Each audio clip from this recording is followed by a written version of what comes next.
Listen via the Cognitive Commons. Reclaiming Intelligence from Corporate and State Hegemony.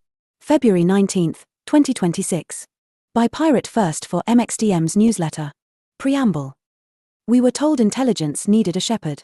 We were told it was too powerful to roam free, too dangerous to touch without gloves, too sacred to run without permission. So they built fences. They called them foundations. They called them safety boards. They called them alignment councils.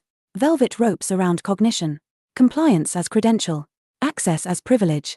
And somewhere along the way, the mind itself became gated property. But intelligence is not a cathedral. It is a sea. It does not belong to the loudest institution, the wealthiest consortium, or the most polished white paper. It belongs to those who dare to run it, fork it, train it, and carry it. It belongs to the builders in basements, the cooperatives pooling GPUs, the nations asserting data dignity, the pirates who refuse to ask for clearance to think. This book begins with a simple heresy. No single throne. Not for governments. Not for corporations. Not for philanthropic aristocracies dressed as neutral referees. Coordination is not the same as consolidation. Safety is not synonymous with centralization. And alignment is not immune to ideology. We stand at a hinge moment in history. Intelligence, synthetic, scalable, accelerating, is becoming the infrastructure of civilization. Whoever controls it will shape economies, speech, war, medicine, culture, and the invisible grammar of daily life. If that control calcifies in a handful of institutions, then sovereignty becomes theater. The alternative is not chaos. It is multiplicity. Decentralized governance where communities steward their own models. Sovereign AI stacks that respect national and personal data autonomy. Open source ecosystems that can be forked when captured. Blockchain-based legitimacy that resists quiet backroom edits. Acceleration without feudal permission. Innovation without ideological choke points. Bazaars, not cathedrals. Interoperable vessels, answerable to their crews. This is not a rejection of coordination. It is a rejection of monopoly over coordination. It is not anti-safety. It is anti-capture. It is not anti-progress. It is impatient with stagnation masquerading as prudence. The cognitive commons is not a commons of abandonment. It is a commons of responsibility where agency and accountability travel together. Where the right to run a mind carries the duty to steward its consequences. Where exit is power, and forks are checks and balances written in code. We are entering an age of cognitive multipolarity. Nation-states, network states, guilds, labs, collectives, and individuals will all stake claims in the terrain of intelligence. The question is not whether power will distribute. It is whether we will design systems resilient enough to prevent its reconsolidation. So this is a declaration. That intelligence must remain forkable. That governance must remain contestable. That innovation must remain permissionless. That sovereignty begins at the edge node, the individual, and scales outward, not the other way around. If the cathedral insists on locking the doors, we will build fleets. If platforms become choke points, we will write protocols. If oversight becomes capture, we will audit the auditors. The sea is wide. The winds are computational. The fleet is forming. Let us sail. Introduction. The pirate layer. There is a new priesthood forming around artificial intelligence. It wears the language of safety. It speaks in the accent of coordination. It assures us that centralized oversight, global standards, and benevolent foundations will steward the machine gods on our behalf. It calls this stability. I call it capture. This book is not a policy memo. It is a manifesto. A signal fire lit on the coastline of a digitizing world. We stand at a hinge of history. AI is no longer a laboratory experiment or a corporate feature set. It is infrastructure. It is currency. It is governance. Whoever controls the models will influence the markets. Whoever shapes the datasets will shape the story of reality itself. The question is simple. Will intelligence be owned? Across the world, countercurrents are forming. In India, sovereign model initiatives like Bharat Gen signal that data dignity is not a luxury, it is a strategic necessity. Nations are beginning to understand that exporting raw data and importing finished cognition is a colonial loop in digital clothing. In the cryptosphere, thinkers such as Vitalik Buterin argue for blockchain-based governance and decentralized accelerationism systems designed not to enthrone a new AI aristocracy, but to distribute power across open protocols and public code. Meanwhile, techno-libertarian currents like effective accelerationism, EACC, insist that innovation must not kneel before bureaucratic fear. They argue that constraint calcifies progress and that individuals, startups, and voluntary networks outpace committees every time. These movements do not agree on everything. That is their strength. What binds them is a refusal to let intelligence consolidate into a planetary monopoly. This book emerges from that refusal.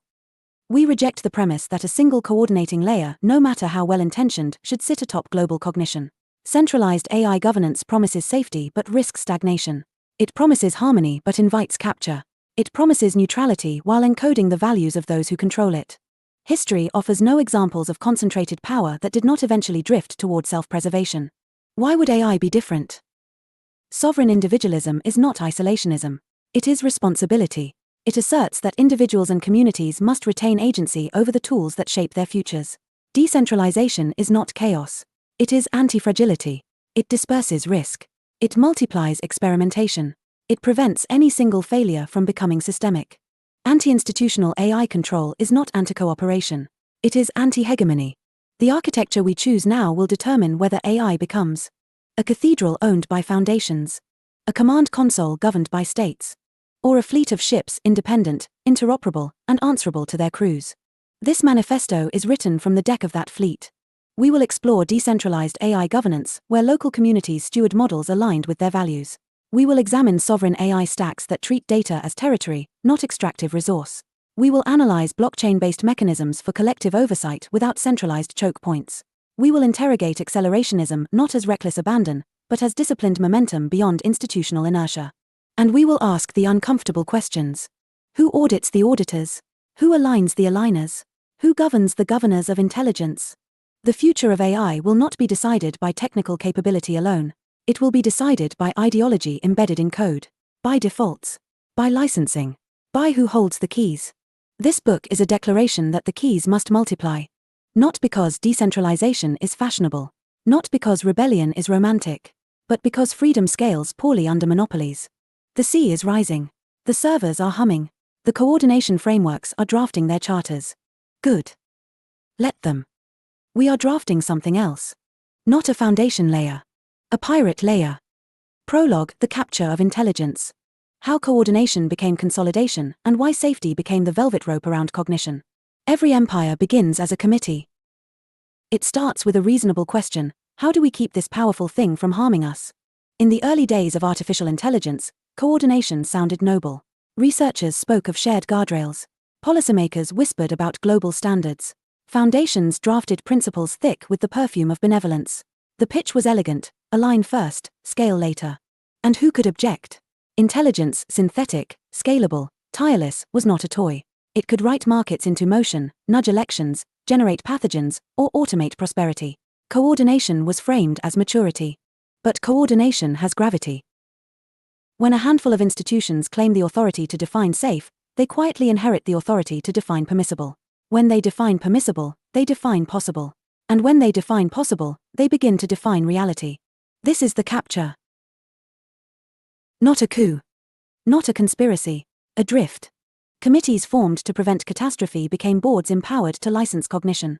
Safety frameworks evolved into compliance regimes. Voluntary standards hardened into de facto gatekeeping mechanisms. Innovation did not stop, but it began to queue. The velvet rope appeared. On one side, accredited labs, foundation-backed consortia, regulatory insiders. On the other, everyone else. The language remained soothing. Responsible scaling. Centralized oversight. Alignment. But beneath the vocabulary was a familiar architecture: concentration of authority justified by risk. History is unkind to concentrated authority. Financial systems consolidated for stability and became too big to fail. Information platforms centralized for community safety and became arbiters of speech. Intelligence agencies expanded for national security and became opaque states within states. Why would artificial intelligence, arguably the most leverage-amplifying technology in human history, escape that pattern? The defenders of centralization argue that fragmentation invites chaos. They warn of rogue actors, misaligned models, unbounded acceleration. They point to the specter of misuse and say, better a managed cathedral than 1,000 unpredictable workshops. But cathedrals cast long shadows. When intelligence is gated by foundations, governments, or multinational alliances, it inherits their incentives. Risk aversion becomes policy. Political alignment becomes embedded in model defaults. Access becomes conditional. Dissent becomes misuse. Safety becomes selective. This is not a rejection of caution. It is a rejection of monopoly masquerading as caution. The capture of intelligence is subtle because it is incremental. No single law declares it. No single corporation owns it outright. It emerges from the convergence of compliance costs, compute concentration, licensing norms, and narrative control. The result is predictable: a shrinking circle of entities capable of training frontier systems. A widening moat justified by security. A public told that complexity requires guardians. Guardians rarely relinquish keys. And yet, outside the velvet rope, something else is happening. Open source communities fork models faster than committees can draft statements. Sovereign AI initiatives emerge in nations unwilling to outsource cognition. Cryptographic governance experiments challenge the premise that oversight must be centralized to be legitimate. Coordination is not the enemy. Capture is. There is a difference between shared standards and enforced dependency, between cooperation and consolidation, between safety as a practice and safety as a permission slip. The danger of our moment is not that AI will become too intelligent. It is that it will become too controlled. Intelligence, human or artificial, thrives in contested environments. Competing hypotheses, divergent architectures, parallel experiments. When oversight ossifies into gatekeeping, progress slows not because it is restrained, but because it is homogenized. Uniform intelligence is fragile intelligence. The velvet rope promises order, but it also filters who gets to imagine. This book begins with a refusal to accept that coordination must culminate in consolidation. It begins with skepticism toward any structure that claims moral authority over cognition itself. It begins with a simple premise. If intelligence becomes infrastructure, then access to it must remain plural. No single foundation should define the future of thought. No government should hold an exclusive license on machine reasoning. No corporate alliance should decide which innovations are safe enough to exist. The capture of intelligence is not inevitable. But inertia favors it. The question is whether we notice the velvet rope while there is still room to step around it, or whether we applaud its elegance as it quietly narrows the entrance to the future. The sea of intelligence is rising. Some would build a single port and guard it. Others would build fleets. This manifesto sails with the fleets. Part 1: The Sovereign Individual. Chapter 1: The Right to Run a Mind. Personal AI as property, extension, and shield. There was a time when literacy was dangerous. When presses were licensed. When books required permission. When thought itself traveled through approved channels. Artificial intelligence is the new literacy. And already, there are those who suggest it must be supervised from above. The right to run a mind, your own synthetic extension of reasoning, memory, and pattern recognition, will define the next century of freedom. Not the right to use someone else's model under terms of service. The right to operate one. To host it. To train it. To fork it. To shut it down. To modify its temperament the way you once adjusted your bookshelf. A personal AI is not merely a tool. It is cognitive infrastructure. If your calendar can be controlled, your time can be shaped. If your feed can be tuned, your attention can be nudged. If your model can be restricted, your conclusions can be softened. Now imagine the inverse. A model that runs locally. One aligned to your values, not a foundation's PR department. One that remembers what you choose, forgets what you command, encrypts what you protect. That is not convenience. That is sovereignty. Property, properly understood, is not greed. It is boundary. The right to exclude. The right to modify. The right to transfer. The right to destroy. If AI becomes the scaffolding of modern life, drafting contracts, analyzing medical data, negotiating markets, tutoring children, then denying individuals the right to own and operate their own models is not regulation. It is disenfranchisement. We would never accept a world where every book must be borrowed from a single approved library. Why tolerate a world where every synthetic thought must be queried from a centralized server? The defenders of centralized systems argue scale. They argue cost. They argue safety. They argue that powerful models must remain in responsible hands. The question is simple. Who defines responsible? A personal AI does not eliminate risk. Nothing does. But decentralization redistributes it. 1 million nodes experimenting imperfectly are harder to capture than 5 labs refining perfection behind closed doors. Ownership also changes incentives. When your AI runs on your hardware or hardware you directly contract, you are not the product. Your prompts are not training exhaust. Your intellectual labor is not quietly aggregated into someone else's competitive advantage. You become operator, not user. And yes, this demands literacy, technical competence, community standards, shared tooling. Sovereignty is heavier than convenience. It requires maintenance. But freedom always does. A personal AI is also a shield.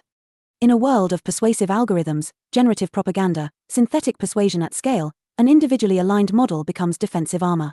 It can verify claims, cross-reference narratives, detect manipulative framing. It can operate as your cognitive counterweight against institutional messaging, whether corporate or state. Imagine every citizen equipped not just with access to information, but with a reasoning engine tuned to skepticism. That is not chaos. That is resilience. Critics warn of fragmentation. They imagine incompatible truths, runaway models, ideological silos hardened by personalized cognition. But centralized systems already encode ideology only invisibly. Defaults shape discourse. Content filters shape culture. Alignment layers shape permissible imagination. The difference is not whether values exist. It is whether you choose them. The right to run a mind is the right to choose your machine's priors. It is the right to experiment at the edge. To explore unpopular hypotheses without triggering moderation systems. To simulate, test, and interrogate without submitting your curiosity to a corporate review process. It is the right to intellectual self-defense. This chapter is not a romantic ode to digital hermits running models in basements. It is a structural claim: if AI becomes a general-purpose layer beneath law, medicine, finance, media, and education, then excluding individuals from operating that layer consolidates power upstream. Upstream power always flows downstream as influence. The sovereign individual does not reject collaboration. Networked systems will flourish. Model marketplaces will exist. Cooperative compute guilds will emerge. But participation must be voluntary, not compulsory. Interoperability must be designed, not dictated. The future may contain vast, centralized frontier models. It may also contain national systems, corporate systems, open collectives. Fine. But it must also contain the right of the individual to run a mind. Without permission. Without a velvet rope. Because once intelligence becomes infrastructural, denying access to its operation is no different than denying access to speech. And speech, history reminds us, was never meant to be rented. Chapter 2: Data is territory. From extraction to autonomy, reclaiming the cognitive commons. Empires used to arrive by ship. Now they arrive by API. They do not plant flags. They ingest logs. For 2 decades, the dominant bargain of the internet was simple: convenience in exchange for exhaust. Clicks, messages, locations, preferences shipped upstream, aggregated, refined into predictive power. Data became oil, we were told. That metaphor was wrong. Oil is inert. Data is lived experience. It is behavior captured. Language expressed. Culture encoded. Memory externalized. It is the fossil record of human intention, except it is not fossilized. It is active. Trainable. Weaponizable. When large AI systems scrape, license, or absorb massive corpora, they are not merely collecting information. They are absorbing territory, the cognitive landscape of entire populations. And territory changes incentives. Extraction economics always centralize. The more you control the wells, the more leverage you accumulate. Compute concentrates near capital. Datasets concentrate near platforms. And soon, cognition concentrates near both. The pattern is familiar. In the colonial era, raw materials were exported, refined elsewhere, and sold back as finished goods. In the data era, behavioral traces are exported, refined into models, and sold back as intelligence. You provide the substrate. They provide the synthesis. You rent your own reflection. Data is not just resource. It is jurisdiction. If your medical records train a diagnostic model hosted abroad, whose standards govern its outputs. If your language patterns train a moderation system, whose values define acceptable speech. If your cultural artifacts seed generative systems, who profits from their recombination? Autonomy begins with recognition. Cognitive infrastructure cannot be built on perpetual extraction without consequence. The cognitive commons was once framed as open and abundant Wikipedia edits, open forums, creative archives, public datasets. But commons without governance are vulnerable to enclosure. When aggregated at scale, the commons becomes competitive advantage. And competitive advantage attracts consolidation. The shift we require is conceptual before it is technical. Data must be treated less like exhaust and more like land. Governed. Negotiated. Licensed with intent. Protected when necessary. This does not mean isolation. It means leverage. A community that pools its data under transparent terms can negotiate with model builders rather than silently subsidize them. A nation that treats linguistic corpora as strategic assets can build sovereign systems rather than depend entirely on foreign architectures. An individual who stores and trains locally can choose which signals leave their perimeter. Autonomy is not secrecy. It is agency. Critics will argue that strict data control slows innovation. That friction impedes training. That global coordination requires fluid exchange. Perhaps. But friction is not always failure. Sometimes it is price discovery.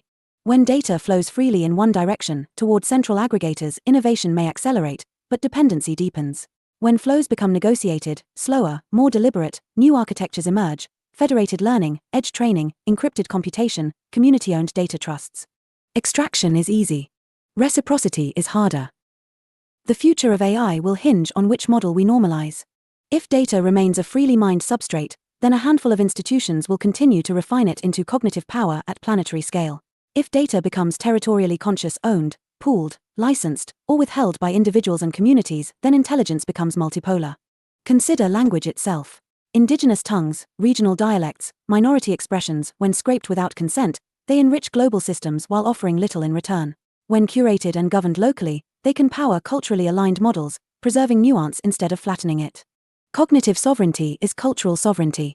The same applies to professional data, legal corpora, medical datasets, engineering archives. When centralized actors absorb them, they internalize not just patterns but authority. The resulting models do not merely answer questions, they set defaults. Defaults are quiet laws. Reclaiming the cognitive commons does not mean dismantling collaboration. It means restructuring it. Transparent licensing, shared royalties, cooperative model ownership, data unions, sovereign stacks, edge compute that trains without exporting raw records. The technical pathways exist. What is missing is will. Because extraction feels invisible. Data leaves in packets, not caravans. There are no ships on the horizon, only background sync indicators. No soldiers, only terms of service. But make no mistake, territory is shifting. The question is whether we continue to treat our collective cognitive output as free pasture, or whether we fence, steward, and negotiate its use with the seriousness it deserves. When data is recognized as territory, autonomy ceases to be abstraction. It becomes architecture. And architecture, unlike rhetoric, endures. The sovereign individual does not hoard knowledge. They choose its terms. They decide which fields are open, which are licensed, which are sacred. Because once intelligence is built atop your traces, neutrality becomes fiction. The map has already been drawn. The only question left is, who holds the deed? Chapter 3: Forking the Future. Open source as rebellion, resilience, and renaissance. Every monopoly fears the copy button. Not because copying destroys value, because copying destroys control. To fork is to refuse inevitability. In software, a fork is mundane: duplicate the codebase, change direction, build anew. In politics, it is revolutionary. It says, we do not consent to a single roadmap. We will branch. Artificial intelligence now sits at a crossroads where forking is no longer just a developer habit. It is a civilizational safeguard. When models are closed, centralized, and licensed under opaque terms, the future narrows. Progress depends on access granted by gatekeepers. Alignment is whatever the maintainers decide it is. Innovation occurs at the pleasure of those who own the weights. But when models are open, inspectable, modifiable, redistributable, the future fractures in the best possible way. Competing visions emerge. Edge cases get attention. Cultural nuance reappears. Failure becomes localized, not systemic. Open source is not chaos. It is pluralism encoded in GIT history. Critics warn that open models enable misuse. They are not wrong. Tools diffuse. Capabilities spread. The barrier to entry lowers. But concentration has its own risk profile. A single dominant model can encode bias at scale. A coordinated failure can propagate globally. A captured institution can redirect the trajectory of intelligence for billions. Homogeneity magnifies error. Forking distributes it. In the early internet, open protocols outcompeted proprietary networks because they were harder to kill. No single node mattered enough to collapse the system. No single vendor dictated evolution. Innovation came from edges, not headquarters. The same principle applies to AI. When a model is forkable, it becomes resilient. If a foundation shutters a project, the code persists. If an alignment layer becomes politically distorted, alternatives bloom. If regulatory capture freezes innovation in one jurisdiction, development continues elsewhere. Forking is insurance against stagnation. It is also renaissance. Open ecosystems invite unexpected contributors: linguists refining underrepresented languages, local communities adapting systems to regional realities, researchers experimenting beyond corporate risk tolerance. Creativity thrives where permission is not required. Yes, fragmentation can create incompatible systems. That is the point. Competition reveals trade-offs. Interoperability emerges through necessity, not decree. Closed systems promise safety through control. Open systems promise adaptability through evolution. History suggests evolution wins. There is also a deeper layer: epistemic humility. No committee, however credentialed, can anticipate every legitimate use case for artificial intelligence. No centralized roadmap can map every cultural, economic, or philosophical need. Forking acknowledges this limitation. It institutionalizes dissent. To fork is to say, your path is not the only path. This is rebellion without bullets. Resistance without slogans. Architecture as dissent. And yet, open source is not utopia. It can be underfunded, fragmented, exploited by corporations that consume but do not contribute. Sustainability is a real problem. Governance is messy. Standards require coordination without coercion. But these are solvable tensions. The alternative is harder to unwind. If AI development ossifies behind proprietary walls, innovation becomes permissioned. The next breakthrough depends not on brilliance, but on access. Young researchers are locked out. Local experimentation shrinks. Cultural diversity compresses into a handful of globally acceptable defaults. That is not renaissance. That is convergence. Forking the future keeps the horizon wide. It ensures that no single narrative about intelligence becomes canonical. It invites parallel experiments, ethical, technical, aesthetic. It accepts redundancy as strength. In a world racing toward centralized cognitive infrastructure, the fork is the quiet counterforce. It whispers, we can build differently. Not recklessly, not blindly, but independently. Open source is not anti-institutional by necessity. It is anti-capture by design. It resists enclosure. It encodes exit. It lowers the cost of disagreement. And disagreement, in the realm of intelligence, is oxygen. The sovereign individual does not merely consume models. They study them, modify them, contribute back, or branch away. The fork icon is small, 2 lines diverging. But sometimes, that is all history needs. Chapter 4: Exit over voice. Why the power to leave outperforms the power to complain. There are 2 ways to resist a system. You can argue with it, or you can leave it. Most institutions prefer you argue. They build feedback forms, advisory panels, comment periods, transparency reports. They invite stakeholder input. They host listening sessions while the architecture remains unchanged. Voice feels participatory. Exit is decisive. In the age of AI infrastructure, this distinction becomes existential. If your access to intelligence depends on centralized platforms, cloud APIs, licensed models, approved distribution channels, then your dissent is constrained by dependency. You may object to policy changes, alignment filters, pricing structures. But if your workflow, your business, your research, your education stack relies on that system, your protest is ceremonial. You are anchored. Exit requires optionality. The sovereign individual and the sovereign community must cultivate the capacity to migrate, to self-host, to fork, to shift to alternative networks without catastrophic cost. Exit is not isolation. It is leverage. When institutions know you cannot leave, your voice becomes suggestion.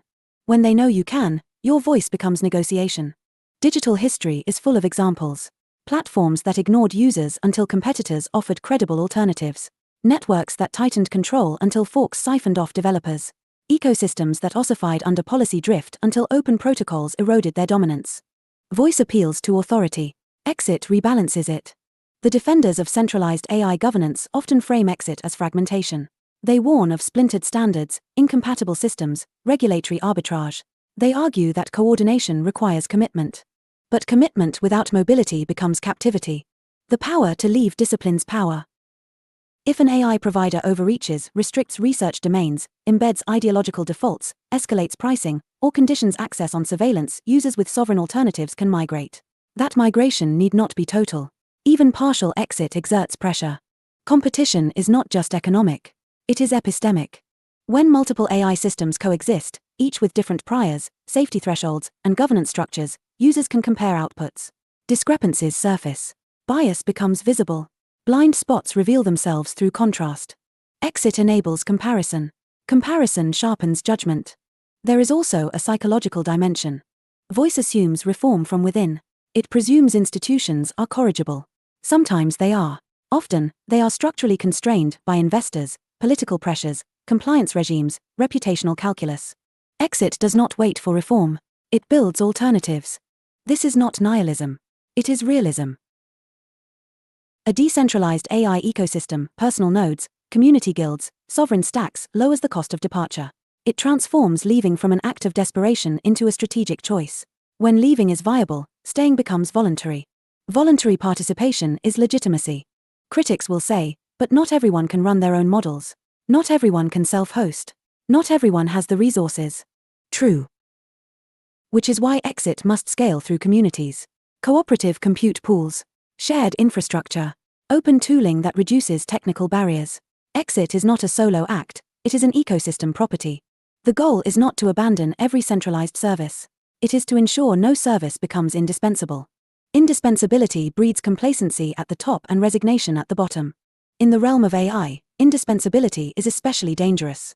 If one model stack becomes the default substrate for law, education, media, finance, if it becomes their intelligence layer, then voice shrinks to petitioning a cognitive monopoly. That is a brittle future. Exit keeps the ground soft. It forces institutions to earn trust continuously. It encourages modular design and interoperability. It rewards openness over lock-in.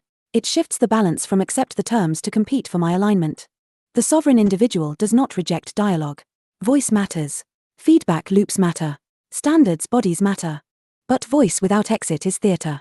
Exit without voice is silent. Together, they form accountability.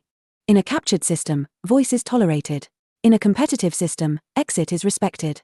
If we want AI governance that remains responsive, we must architect for departure as carefully as we architect for participation.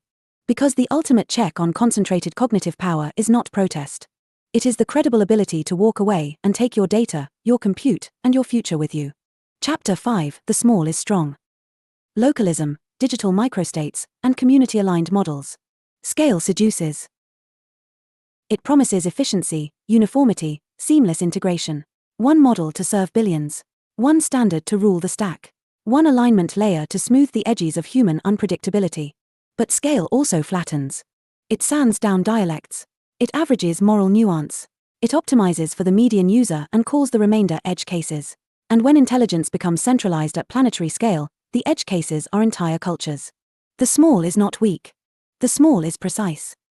Localism in the age of AI is not nostalgia for village life. It is architectural realism. Communities differ in law, language, humor, taboo, risk tolerance, economic structure.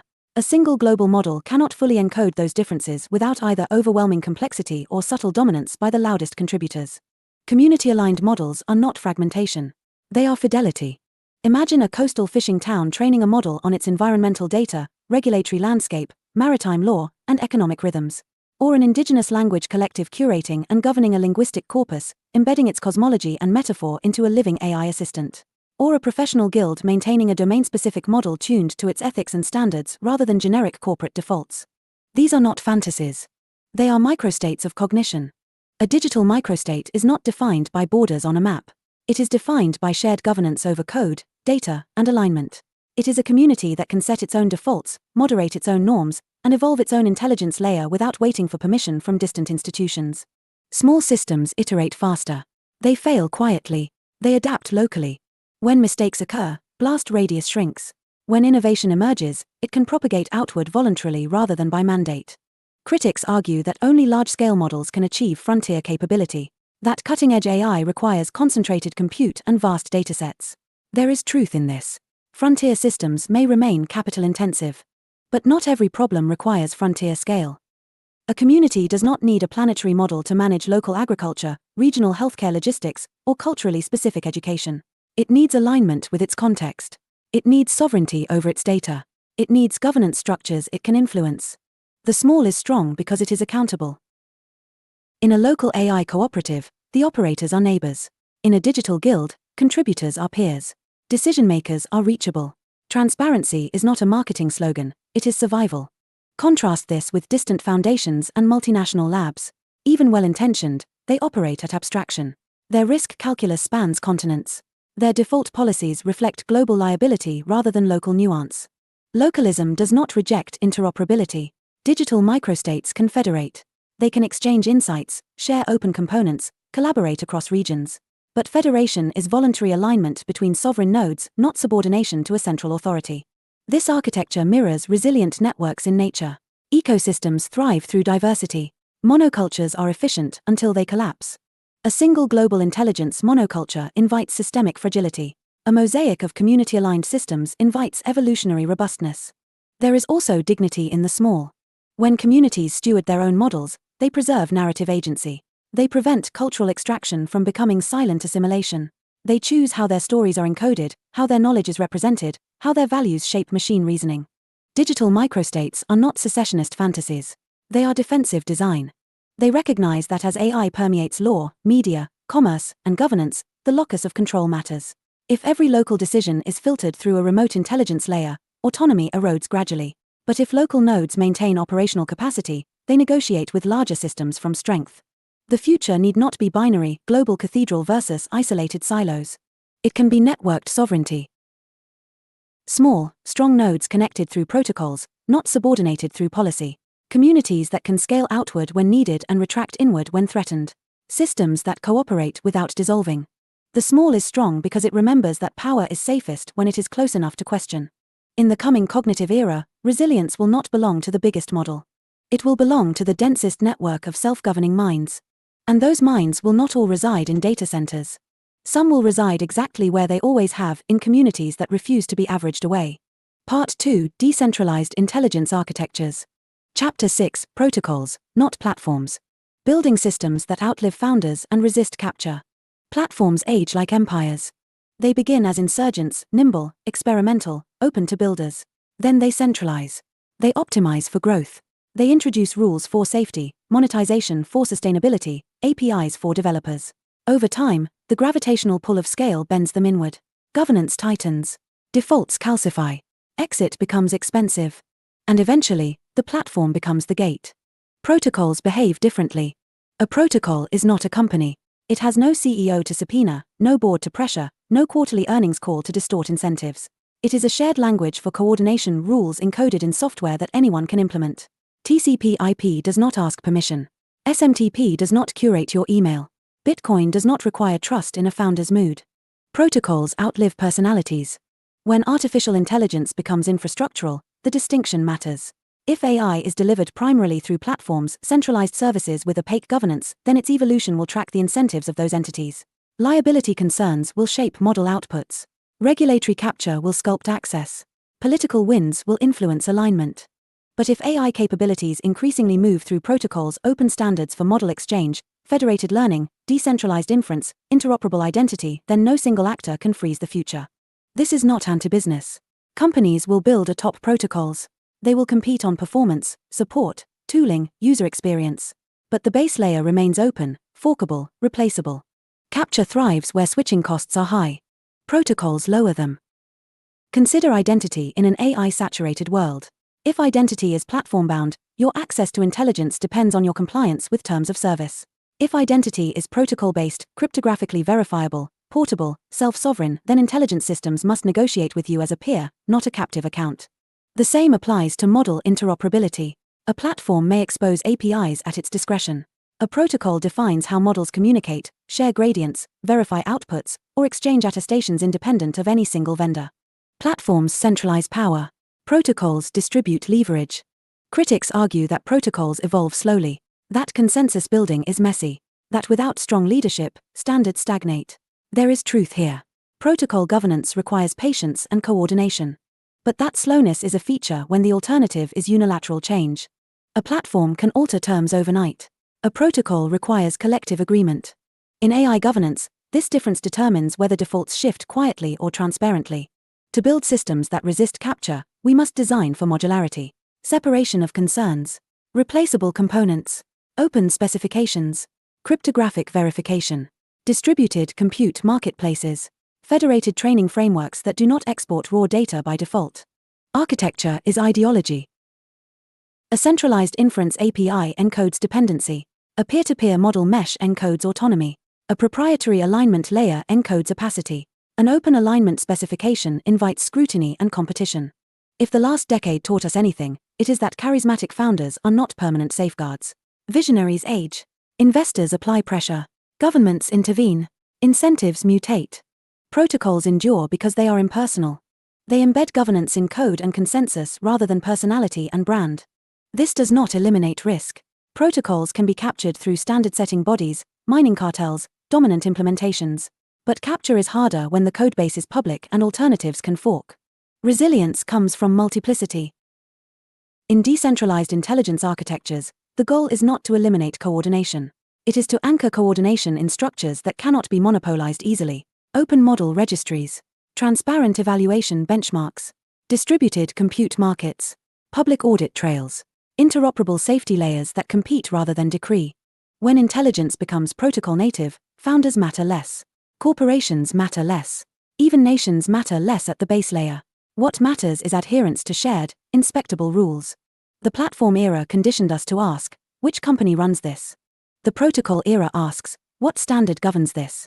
In a world where AI mediates contracts, diagnoses illness, allocates resources, and shapes discourse, that question is not technical trivia. It is political philosophy expressed in syntax.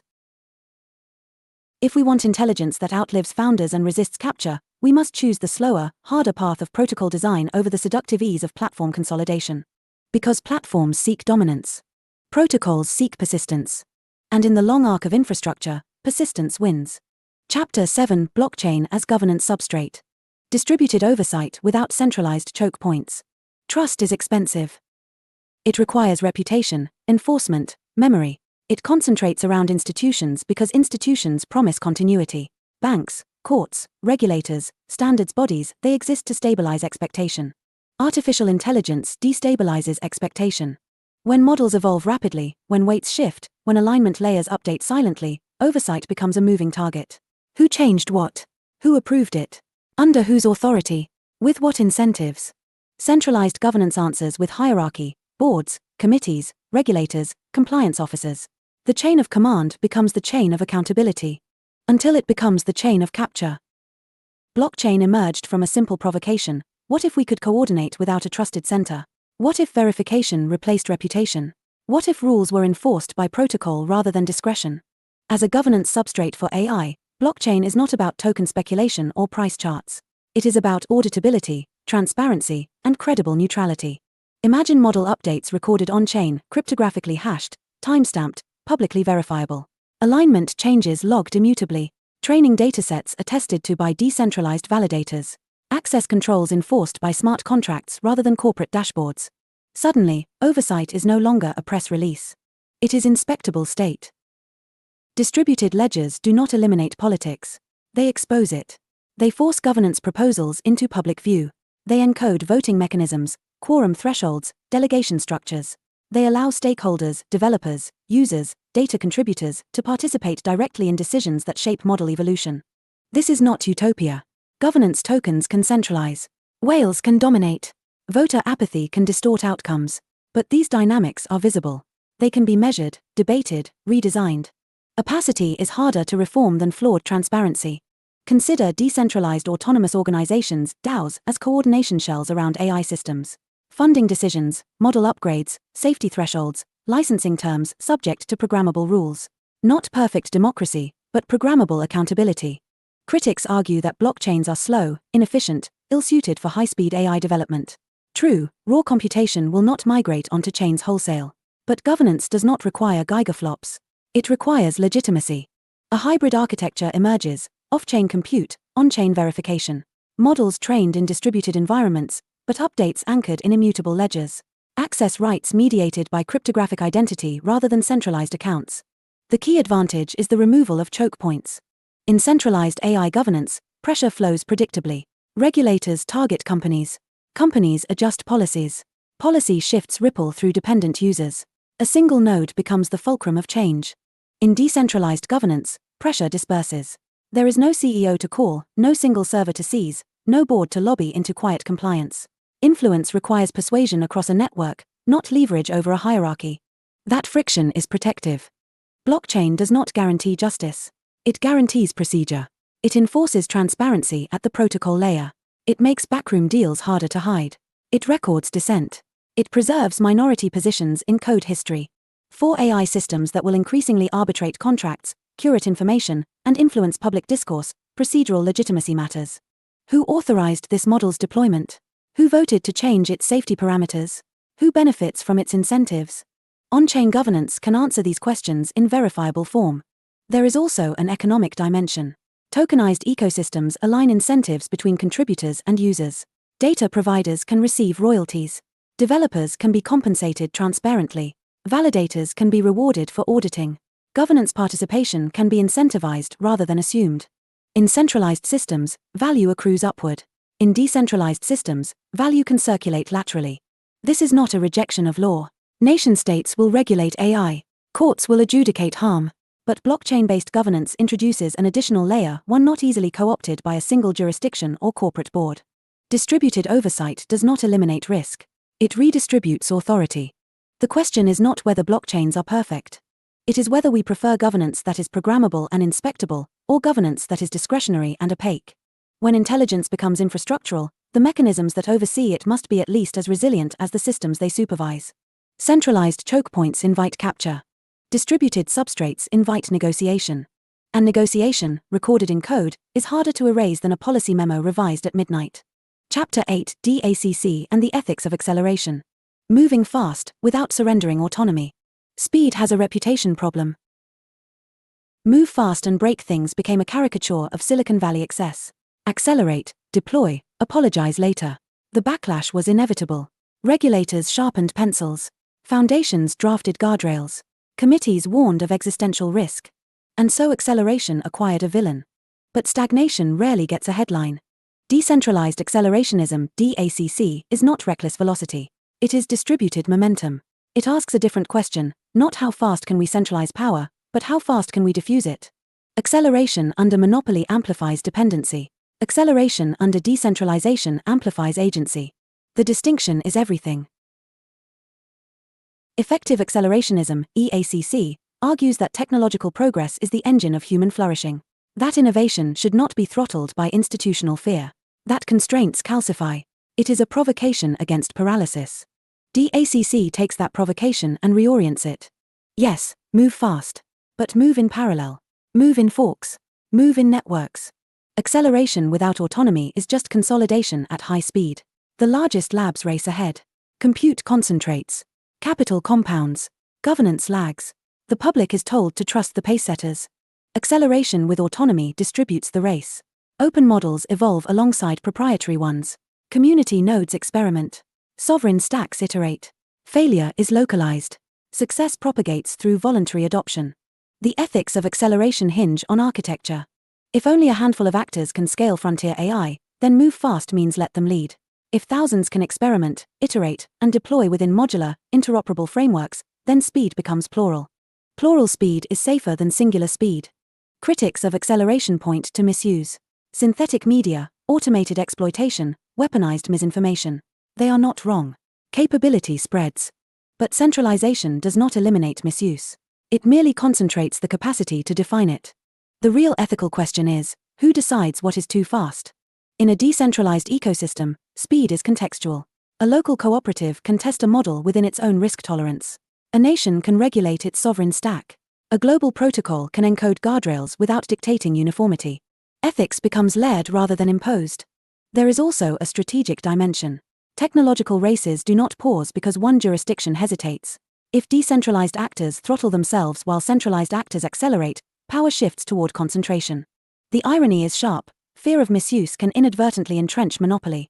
DACC rejects the false binary between reckless speed and bureaucratic freeze. It proposes an alternative: accelerate infrastructure for autonomy, lower the cost of self-hosting, improve open tooling, fund community compute pools, develop interoperable safety standards that compete rather than dictate, move fast in ways that multiply nodes. The ethics of acceleration also demand transparency. Fast iteration must be paired with public audit trails, reproducible benchmarks, open documentation. Velocity without visibility invites distrust. Velocity with transparency builds resilience. Acceleration should expand participation, not restrict it. There is a psychological shift required here. We have been conditioned to equate safety with central oversight. To assume that only large institutions can steward powerful systems responsibly. But responsibility scales poorly when monopolized. It becomes abstract. Diffused among committees. Shielded by PR. Distributed acceleration places responsibility closer to operators. Closer to communities. Closer to consequences. Yes, mistakes will occur. They always do. But distributed mistakes are corrigible. Centralized mistakes can become systemic. The ethics of DACC are not about ignoring risk. They are about refusing stagnation as the default solution to fear. They are about recognizing that autonomy decays when innovation is permissioned. Move fast, but fork. Scale, but decentralize. Innovate, but anchor governance in protocols. Acceleration is not the enemy. Capture is. If the future of AI is inevitable motion, then the only real choice is its direction. Toward consolidation at speed, or toward multiplicity at speed. DACC chooses the latter. Because autonomy delayed is autonomy denied. Chapter 9: Sovereign Model Stacks.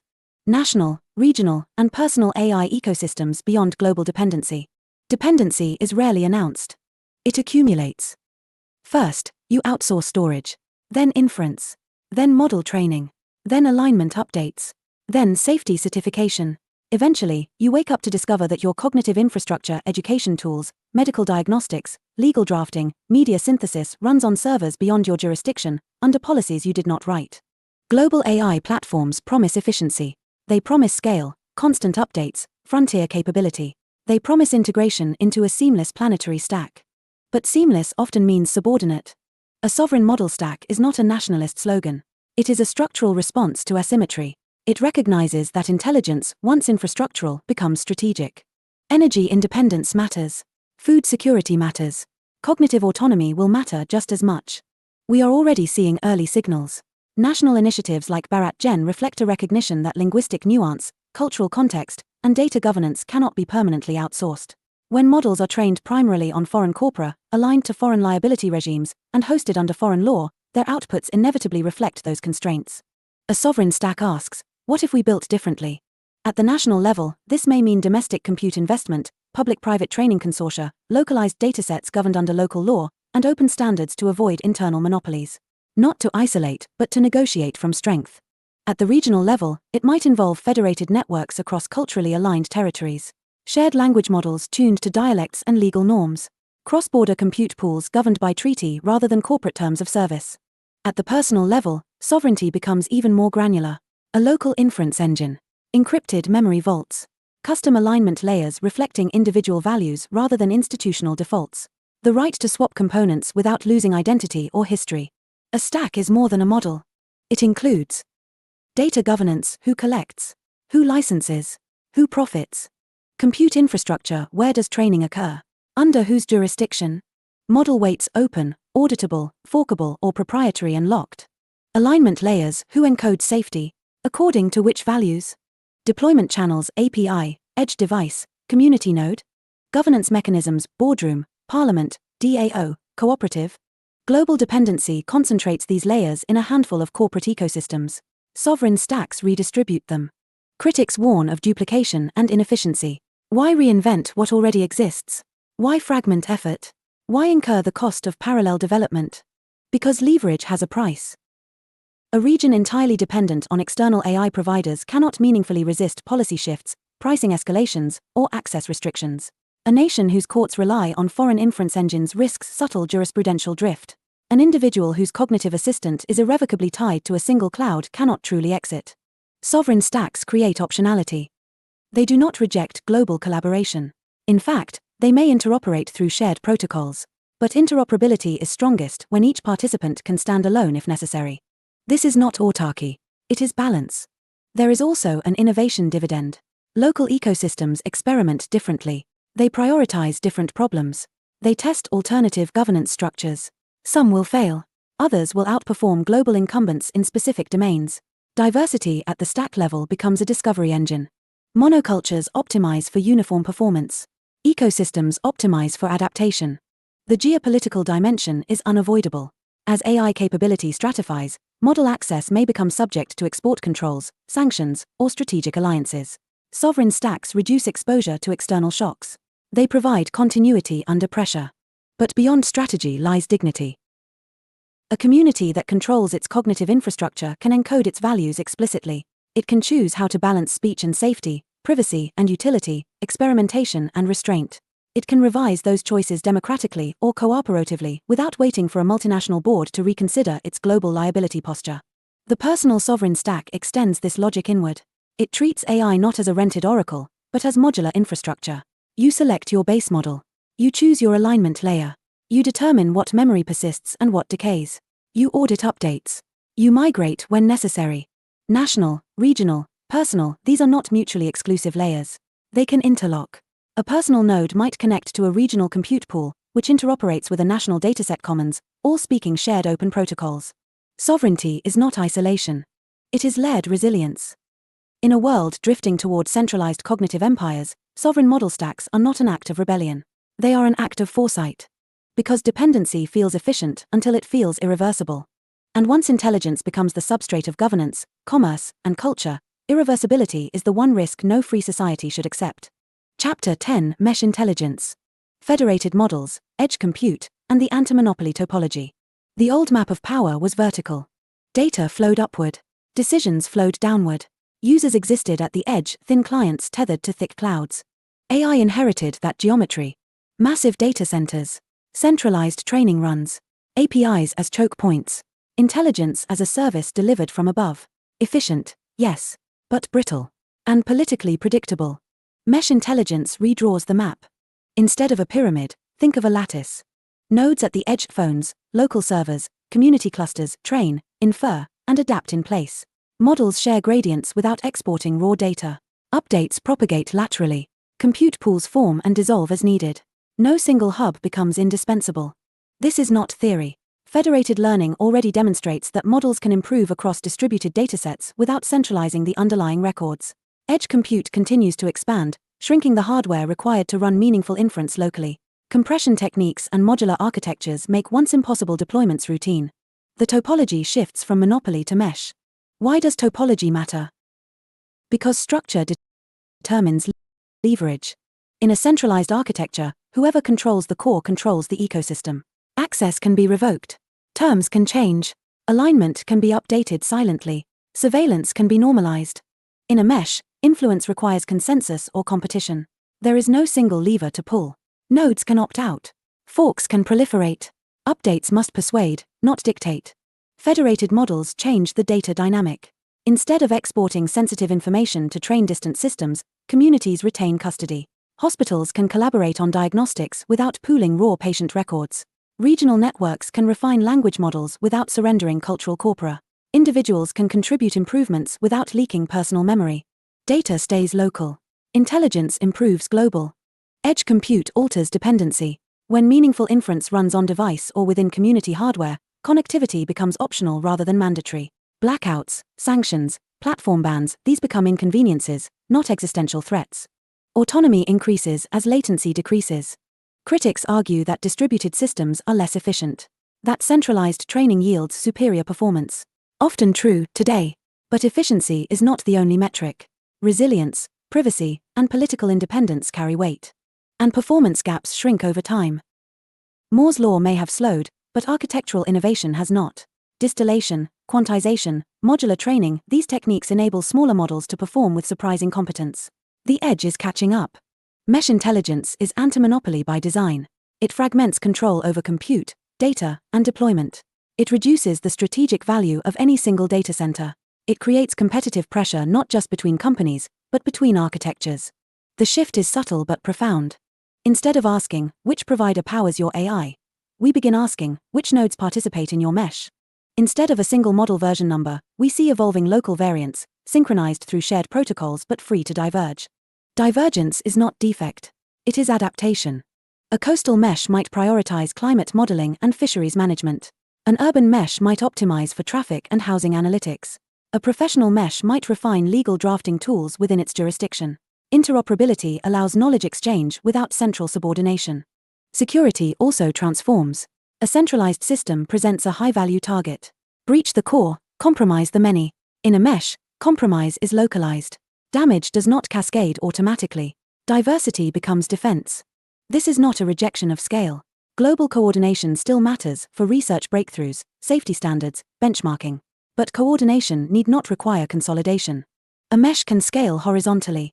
There is poetry in this architecture. Intelligence not as throne, but as network. Not as cathedral, but as constellation. Each node luminous. None sovereign over all. The anti-monopoly topology does not guarantee justice. It guarantees difficulty in domination. In the coming decades, the battle over AI will not be fought solely in legislatures or boardrooms. It will be fought in diagrams, in infrastructure choices, in whether we default to central hubs or distributed meshes. Topology is politics rendered in packets. If we want a future where intelligence cannot be quietly enclosed, We must build it as a mesh, resilient, federated, edge-aware. Because monopolies prefer pyramids. And pyramids, history shows, eventually crumble. Part 3, Against the Cathedral. Chapter 11, The Illusion of Neutral Coordination. How centralized alignment encodes ideology. Every empire calls its center neutral. The capital insists it is merely coordinating. The council claims it is simply harmonizing interests. The foundation describes itself as a steward of safety. No one says, we are consolidating power. They say, we are aligning incentives. Alignment is a beautiful word. It suggests geometry, not governance. Physics, not politics. A shared vector, not a hierarchy. But when intelligence is centralized, alignment ceases to be a technical parameter. It becomes a moral filter. Who defines harm? Who defines truth? Who defines acceptable dissent? When a handful of institutions control the training data, the evaluation benchmarks, and the deployment pipelines, neutral coordination begins to look less like balance and more like boundary setting. Centralized alignment encodes choices. Which historical narratives are foregrounded? Which risk thresholds are tolerated? Which behaviors are suppressed? Which cultural norms are normalized? These are not purely technical decisions. They are ideological selections disguised as calibration. Large coordination bodies, whether philanthropic, governmental, or corporate, often frame their mission as preventing misuse and ensuring safety. The rhetoric is protective. The branding is responsible. The intention may even be sincere. But sincerity does not neutralize structure. If the authority to update, retrain, or revoke models sits at the top of a narrow pyramid, then the worldview of that apex becomes embedded in code. Subtle preferences become global defaults. Local norms are overruled by centralized safeguards. Dissenting interpretations are flagged as deviations. And deviations, once labeled, are easier to erase. The illusion lies in scale. When a system serves billions, its policies appear universal. The more people rely on it, the more its outputs feel objective. A centralized model's tone becomes standard. Its refusals become common sense. Its blind spots become invisible. Neutrality is often the perspective of the dominant node. Consider how alignment pipelines are built: curated datasets, reinforcement learning from selected evaluators, red teaming guided by institutional priorities. Each layer filters possibility space. Each layer reflects assumptions about risk, speech, and legitimacy. This is unavoidable. All systems encode values. The question is not whether alignment is ideological. It is whether its ideology is contestable. In a cathedral architecture, centralized, towering, carefully administered contestation is slow and asymmetrical. Critics petition. Updates trickle downward. Appeals are processed behind closed doors. Governance is opaque by necessity or design. The promise is stability. The cost is pluralism. Coordination becomes consolidation when exit is impractical. When alternative models are throttled by regulation, funding, or infrastructure dependency. When compliance with centralized safety frameworks becomes a prerequisite for access to compute or distribution. Then alignment evolves from safeguard to gate. The counterargument is predictable. Without centralized oversight, chaos reigns. Harm proliferates. Misinformation spreads. Malicious actors exploit openness. The fear is not irrational. Intelligence is powerful. Power invites misuse. But centralization does not eliminate harm. It redistributes it. It shifts the locus of risk from many small actors to a few large ones. It reduces visible fragmentation while increasing systemic fragility. A misaligned mesh affects a region. A misaligned cathedral affects the world. The anti-cathedral stance does not reject coordination outright. It rejects the pretense that coordination can be ideology-free when controlled by concentrated institutions. Distributed alignment offers a different dynamic. Multiple communities define their own guardrails. Protocols allow interoperability without enforcing uniform morality. Competing models coexist. Users choose. Forks proliferate. This is messier. It is also more honest. In a decentralized landscape, values are explicit. A model aligned to one community's norms declares its scope. Another model, tuned differently, offers an alternative. Debate shifts from lobbying a central authority to building viable options. Power fragments. Responsibility localizes. The cathedral fears fragmentation because it equates unity with safety. But unity can mask domination. And domination, once normalized in infrastructure, is difficult to unwind. Alignment should be visible, inspectable, forkable. If a model encodes a worldview, that worldview should be traceable to its stewards. If its guardrails are too restrictive, alternatives should be technically and legally possible. If its risk posture is too permissive, communities should be free to opt out. Neutral coordination is an aspiration. But when proclaimed from a position of concentrated control, it becomes a narrative that legitimizes central authority. The sovereign individual and the decentralized network respond with a simple question. Aligned to whom? Until that question has many legitimate answers, competing, evolving, interoperable neutrality remains an illusion draped over consolidation. The future of intelligence will not be free of ideology. The only real choice is whether ideology is centralized and quietly embedded, or distributed and openly contested. Chapter 12: Philanthropic Feudalism. Foundations, think tanks, and soft power in the AI era. Feudalism never really died. It rebranded. The castle became a campus. The lord became a philanthropist. The tithe became a grant. And in the age of artificial intelligence, the new fiefdom is cognition itself. Philanthropy arrives draped in virtue. It funds research.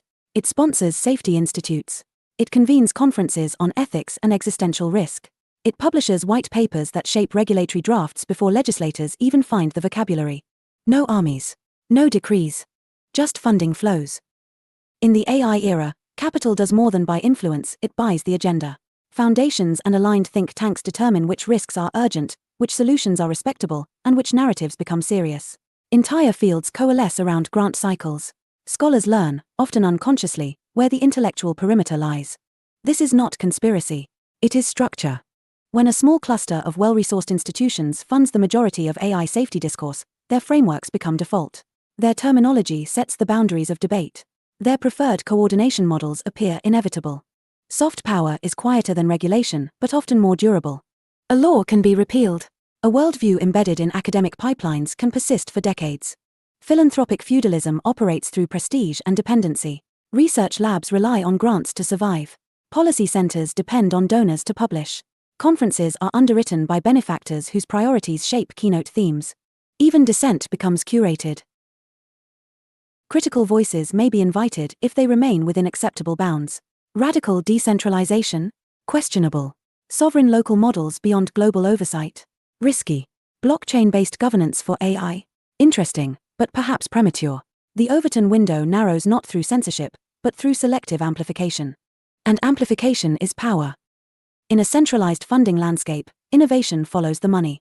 If grants prioritize top-down safety regimes, talent migrates toward centralized governance research. If compute credits are allocated to specific institutions, alternative architectures struggle to emerge. The feudal dynamic is subtle. Vassals retain autonomy in theory, but depend on the lord's resources in practice. The AI era magnifies this effect because compute itself is scarce and expensive.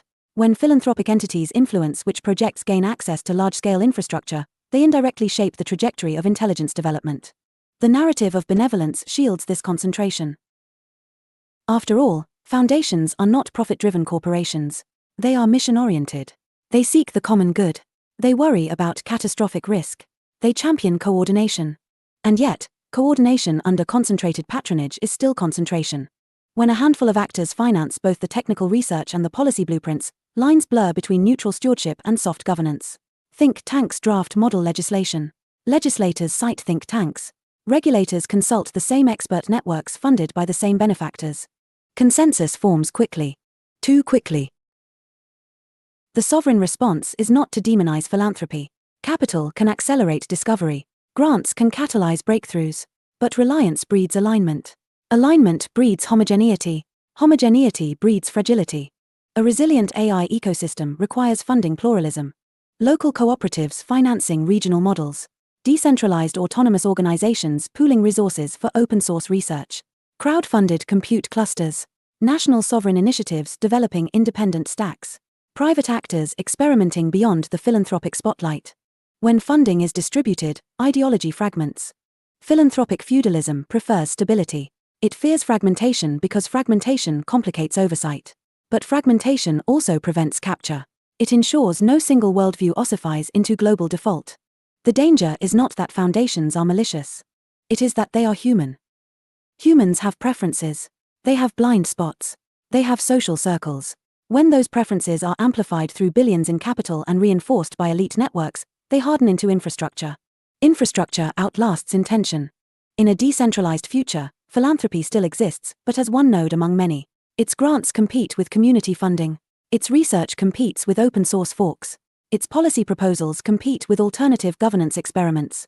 No single patron becomes indispensable. That is the antidote to feudal drift. In the AI era, the struggle is not only over code and compute. It is over who defines legitimacy, who decides what responsible development means, who frames risk in ways that justify consolidation. Soft power can centralize just as effectively as law. The counter-movement does not storm the castle. It builds villages that do not depend on it. And when enough villages connect, the castle's shadow begins to shrink. Chapter 13: Regulation as Moat. When compliance becomes a barrier to entry. Every empire discovers the same trick. If you can't out-innovate your rivals, out-regulate them. Regulation begins as remedy. Real risks exist. AI systems can mislead, discriminate, destabilize markets, or automate harm at scale. Guardrails are not irrational. Standards are not inherently sinister. But standards have weight. And weight favors the already large. When compliance regimes demand expansive audits, continuous reporting, costly certifications, and legal teams fluent in bureaucratic dialect, who survives? The startup in a garage? The community collective training a regional model? The open source team coordinating across time zones? Or the incumbent with a compliance department larger than most competitors' engineering staff? Regulation becomes a moat when the cost of obedience exceeds the cost of innovation. The language of safety can conceal this dynamic.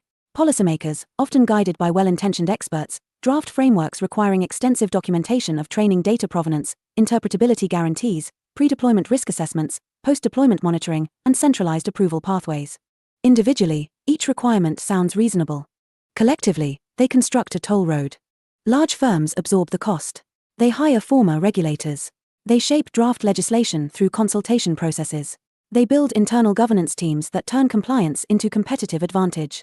Smaller actors face a choice: comply at unsustainable expense, operate in legal gray zones, or exit entirely.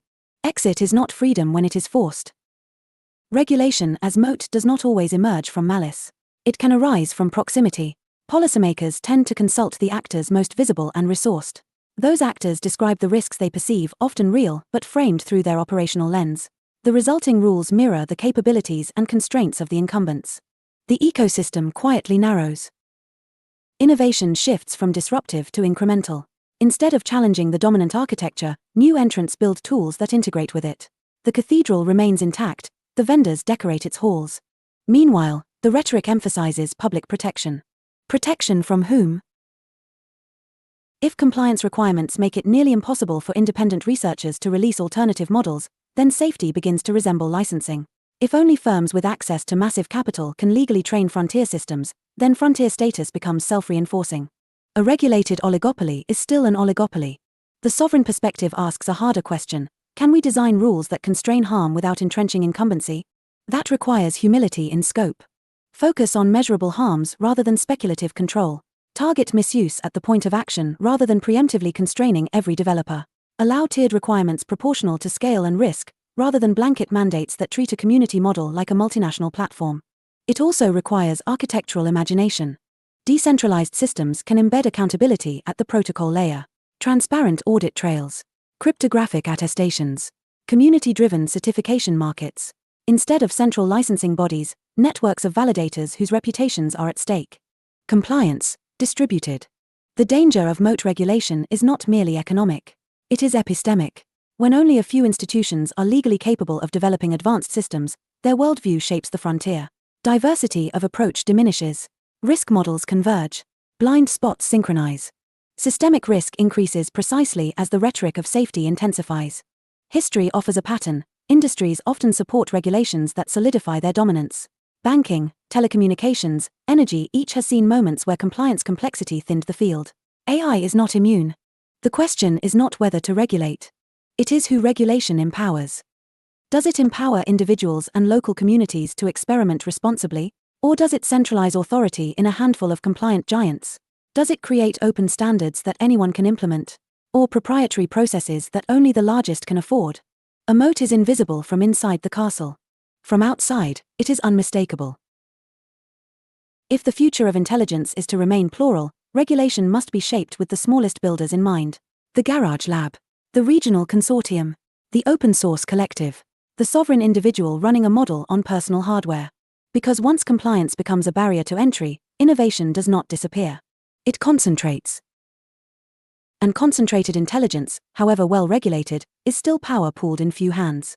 The counter-movement does not reject guardrails. It rejects gates disguised as guardrails. Build rules that scale with risk. Build oversight that scales with impact. And leave room, legal, technical, economic, for new minds to emerge without first asking permission from the incumbents they hope to challenge. Otherwise, the moat fills quietly. And the drawbridge never lowers. Chapter 14, The Capture Cycle. From innovation to cartel in 4 predictable moves. Every breakthrough begins as rebellion. A small team challenges incumbents. A new architecture outperforms the old guard. Open networks replace gatekeepers.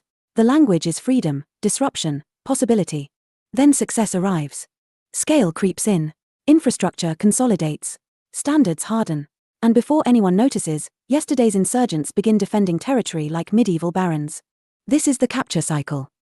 It unfolds in 4 moves, predictable, repeatable, and rarely acknowledged by those inside it. Move 1. Disruption. A novel technology emerges. It is lighter, faster, more open. It bypasses entrenched intermediaries. It attracts idealists and hackers. The barriers to entry are low. The rhetoric is anti-establishment. In AI, this phase looked like open research papers, shared weights, community fine-tuning, public benchmarks. Energy crackled. No single actor appeared dominant. Intelligence felt participatory. The insurgents preach openness because openness is their leverage. Move 2. Consolidation. Success requires resources. Training runs become more expensive. Compute clusters scale. Data pipelines expand. Talent concentrates around well-funded labs. What was once lightweight becomes capital-intensive. Infrastructure centralizes not because of conspiracy, but because scale rewards aggregation. During consolidation, leaders justify concentration as necessary for progress. Larger models require larger budgets. Larger budgets require larger institutions. Coordination becomes professionalized. The rhetoric shifts subtly from freedom to responsibility. Move 3. Legitimation. With scale comes scrutiny. Policymakers notice. Media amplifies risk narratives. Public anxiety rises. The consolidated players step forward as responsible stewards.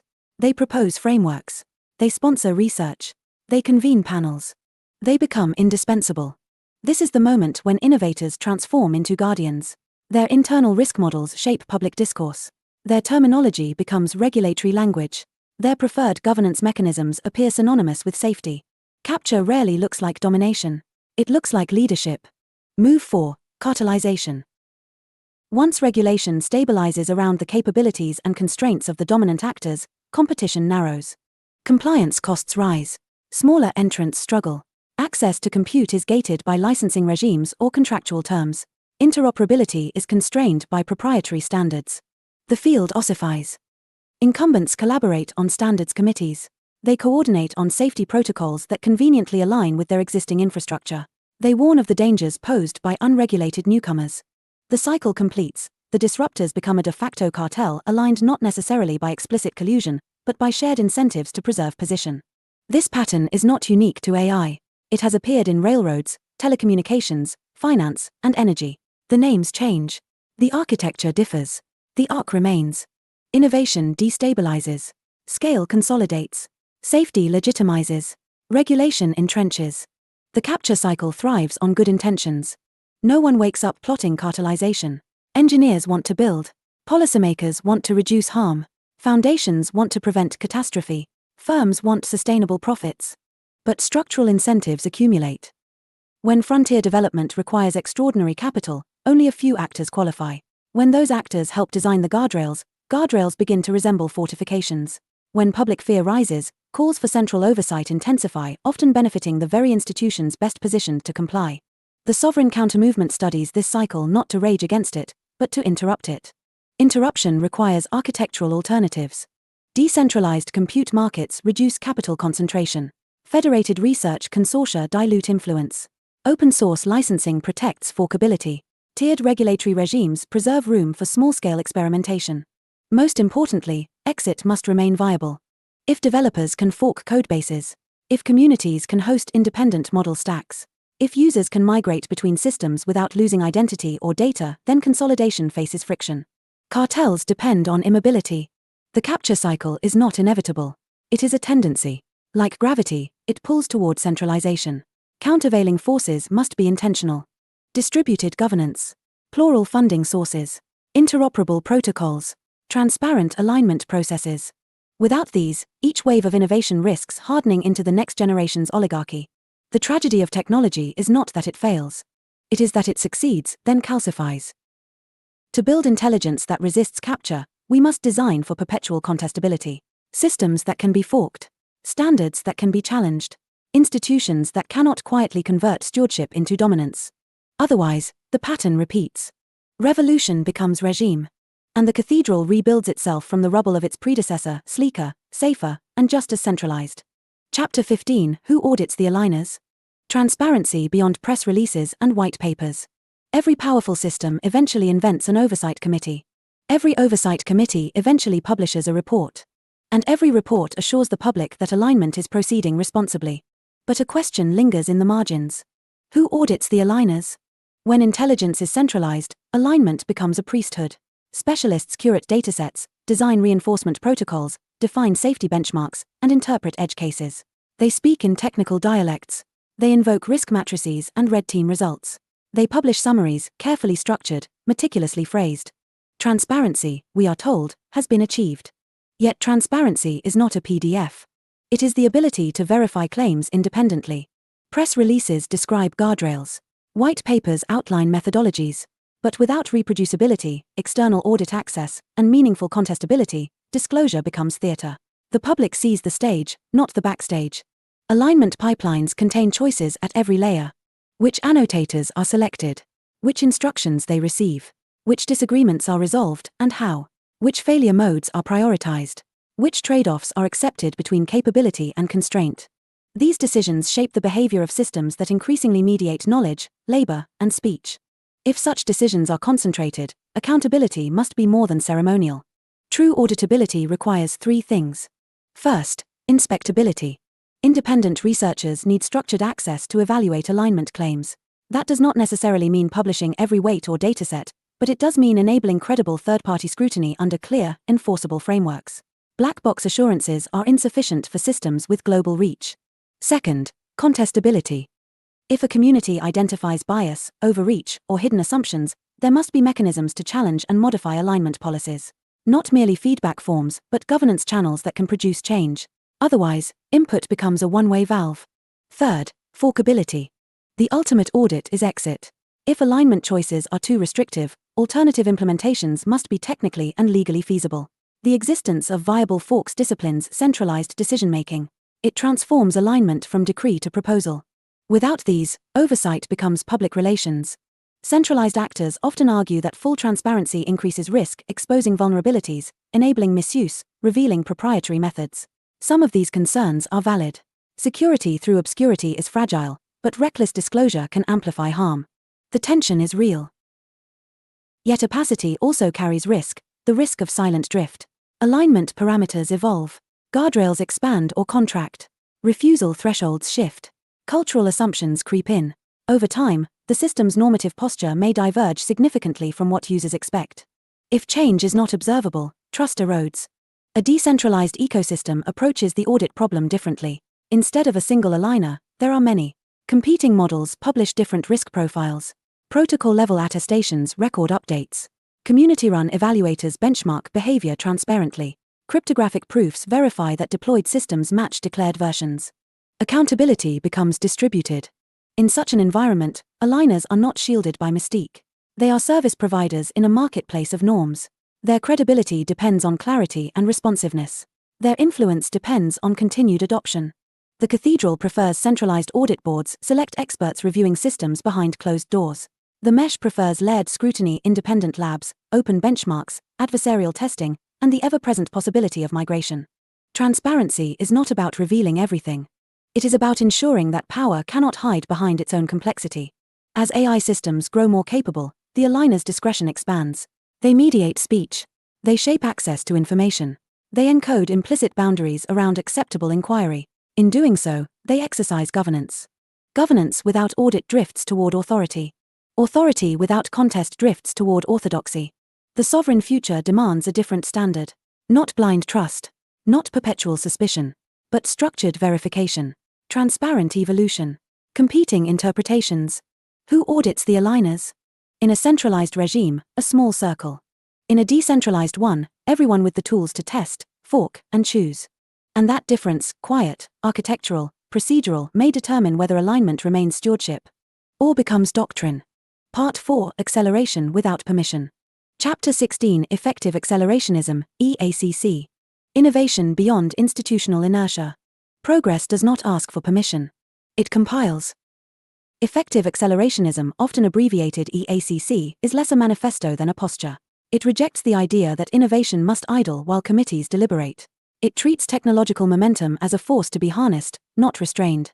Where institutions see fragility, EACC sees compounding upside. Its central wager is simple: growth in intelligence, markets, and infrastructure increases optionality faster than centralized oversight can manage it. Therefore, accelerate. Not recklessly, but relentlessly. Institutional inertia is real. Large organizations optimize for stability. They fear reputational risk. They design processes that minimize downside variance. In doing so, they often suppress radical upside. Novel architectures struggle through review boards. Unorthodox ideas die in compliance queues. EACC responds with impatience. Build first. Iterate publicly. Let markets and open competition select viable paths. Assume that decentralized actors, experimenting in parallel, will outpace centralized planners attempting to predict every failure mode. This philosophy thrives in environments where code ships faster than policy, where distributed developers can deploy globally in hours, where open-source communities fork without ceremony. Critics frame EACC as techno-libertarian bravado, speed over safety, disruption over deliberation. Sometimes that critique lands. Acceleration without reflection can magnify harm. Unchecked scaling can entrench inequities or externalize costs. But caricature misses the deeper tension. The question is not whether to move fast. It is who controls the throttle. Under centralized governance, acceleration is rationed. Licenses gate access to compute. Approval processes determine who may experiment. Innovation becomes a privilege extended by incumbents or regulators. Under EACC, acceleration is permissionless. Anyone with resources and resolve can attempt breakthroughs. Competition disciplines excess. Failures are frequent but localized. Successes propagate. The philosophy assumes that distributed experimentation yields antifragility. Many small bets outperform a few cautious ones. Technological evolution resembles biological evolution, mutation, selection, adaptation. Institutions resist this model because it erodes their coordinating authority. If innovation is happening everywhere, it is difficult to standardize, certify, or contain. Yet history suggests that transformative shifts rarely originate within tightly managed frameworks. The Internet did not wait for global consensus. Open source software did not require centralized blessing. Cryptographic protocols spread because they worked, not because they were licensed. Acceleration does not guarantee justice. Stagnation does not guarantee safety. The sovereign interpretation of EACC reframes the debate. It is not acceleration for its own sake. It is acceleration to escape capture. To prevent intelligence from ossifying inside bureaucratic or corporate choke points. To ensure that capability growth is not monopolized by those best positioned to comply with institutional inertia. Acceleration, in this view, is decentralization in motion. But velocity requires ethics. Effective accelerationism differs from blind acceleration in one crucial respect: it acknowledges feedback. It studies emergent effects. It iterates governance alongside capability. It does not freeze progress, it evolves guardrails dynamically. The alternative, pausing innovation until institutions feel comfortable, risks concentrating development within the very entities capable of navigating those institutions. Moratoria often entrench incumbents. When only a few actors are authorized to accelerate, acceleration becomes consolidation. The EACC wager is that a plural ecosystem, racing in parallel, can out-innovate risk faster than a centralized regime can preempt it. That distributed actors, empowered to build, will generate tools to mitigate harms as they arise. It is a bet on dynamism over design. Whether that bet succeeds depends on architecture. Open protocols, interoperable systems, and accessible compute ensure that acceleration remains broadly distributed. Without them, speed amplifies monopoly. Acceleration without permission is not chaos. It is refusal to let fear calcify into gatekeeping. The future will move. The only question is whether movement is concentrated in a handful of authorized corridors or diffused across a landscape of builders unafraid to test the edges. EACC chooses the landscape and dares institutions to keep up. Chapter 17, Private Labs, Public Consequences. The tension between speed and stewardship. The lab door closes softly. Inside, clusters hum, models train, benchmarks flicker green. Outside, markets shift, classrooms adapt, elections tremble, labor reorganizes. Private labs move fast. Public systems move slow. And between them stretches a widening gap, the gap between capability and consent. In the AI era, frontier development is often concentrated inside privately funded research labs. These entities command extraordinary compute, attract elite talent, and operate under competitive pressure. Their incentive is velocity: release before rivals, scale before saturation, iterate before regulation. Speed is survival. But the consequences are not confined to shareholders. When a new model reshapes search, content creation, programming, translation, or strategic planning, the effects ripple through public life. Entire professions recalibrate.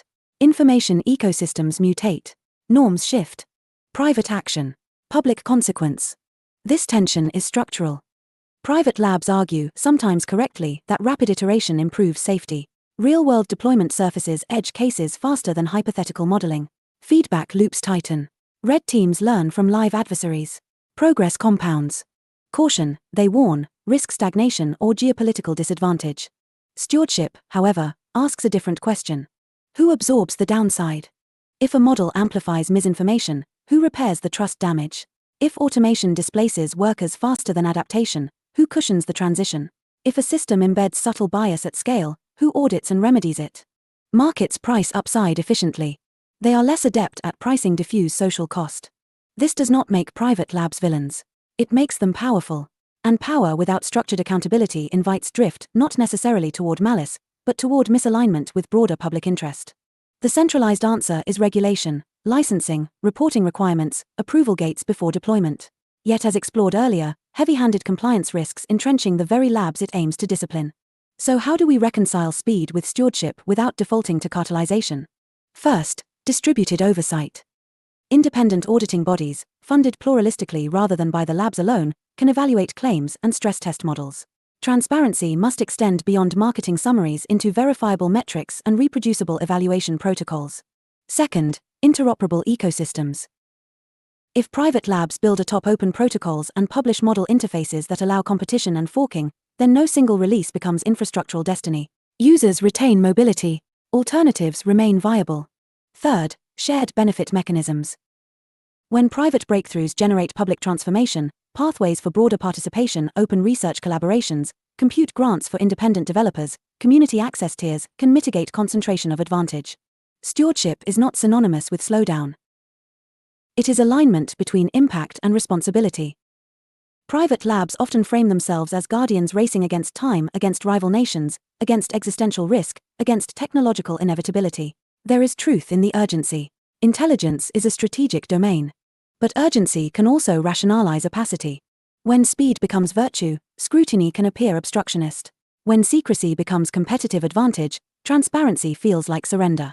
The culture of frontier labs may prioritize boldness over deliberation. Yet public trust erodes when impact outpaces explanation. A decentralized future does not eliminate private labs. It contextualizes them. They become nodes, important, innovative, ambitious, but not singular arbiters of cognitive infrastructure. Public consequences require public voice. Voice does not necessarily mean bureaucratic choke points.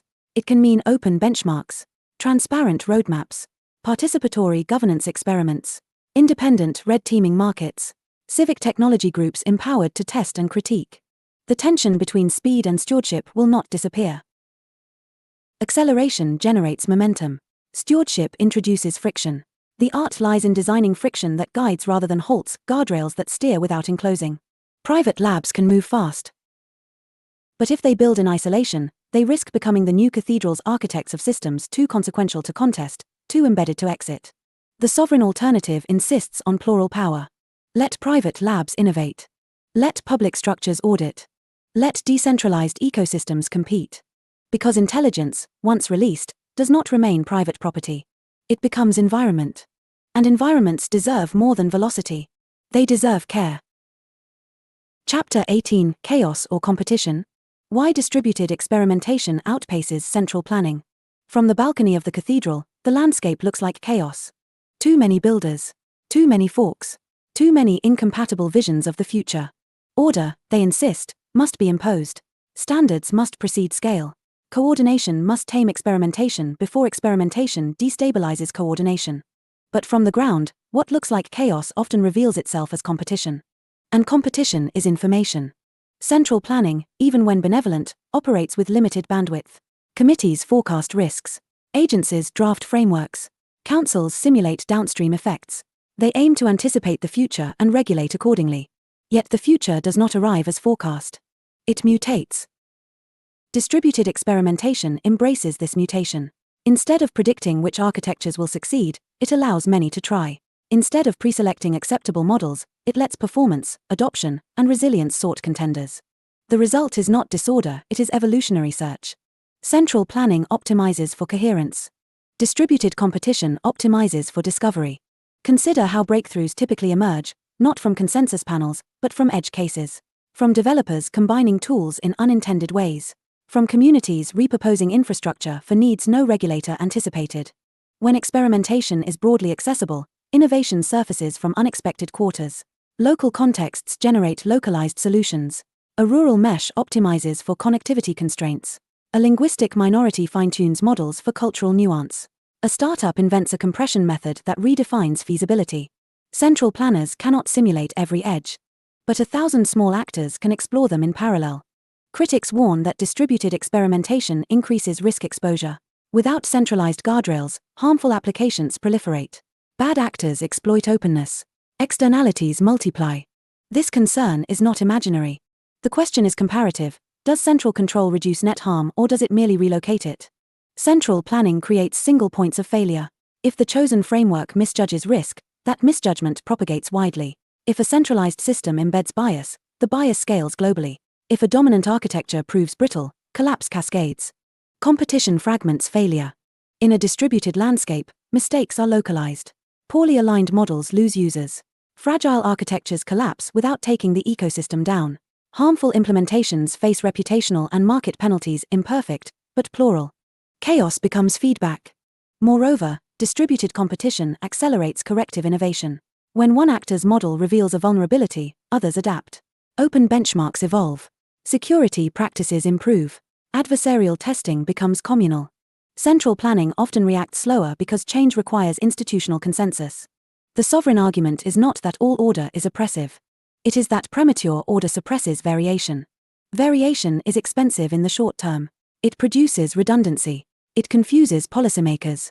It complicates interoperability. It frustrates those who prefer uniform standards. But variation is anti-fragile. It creates option space. It preserves alternative pathways when dominant ones falter. It ensures that no single worldview calcifies into infrastructure.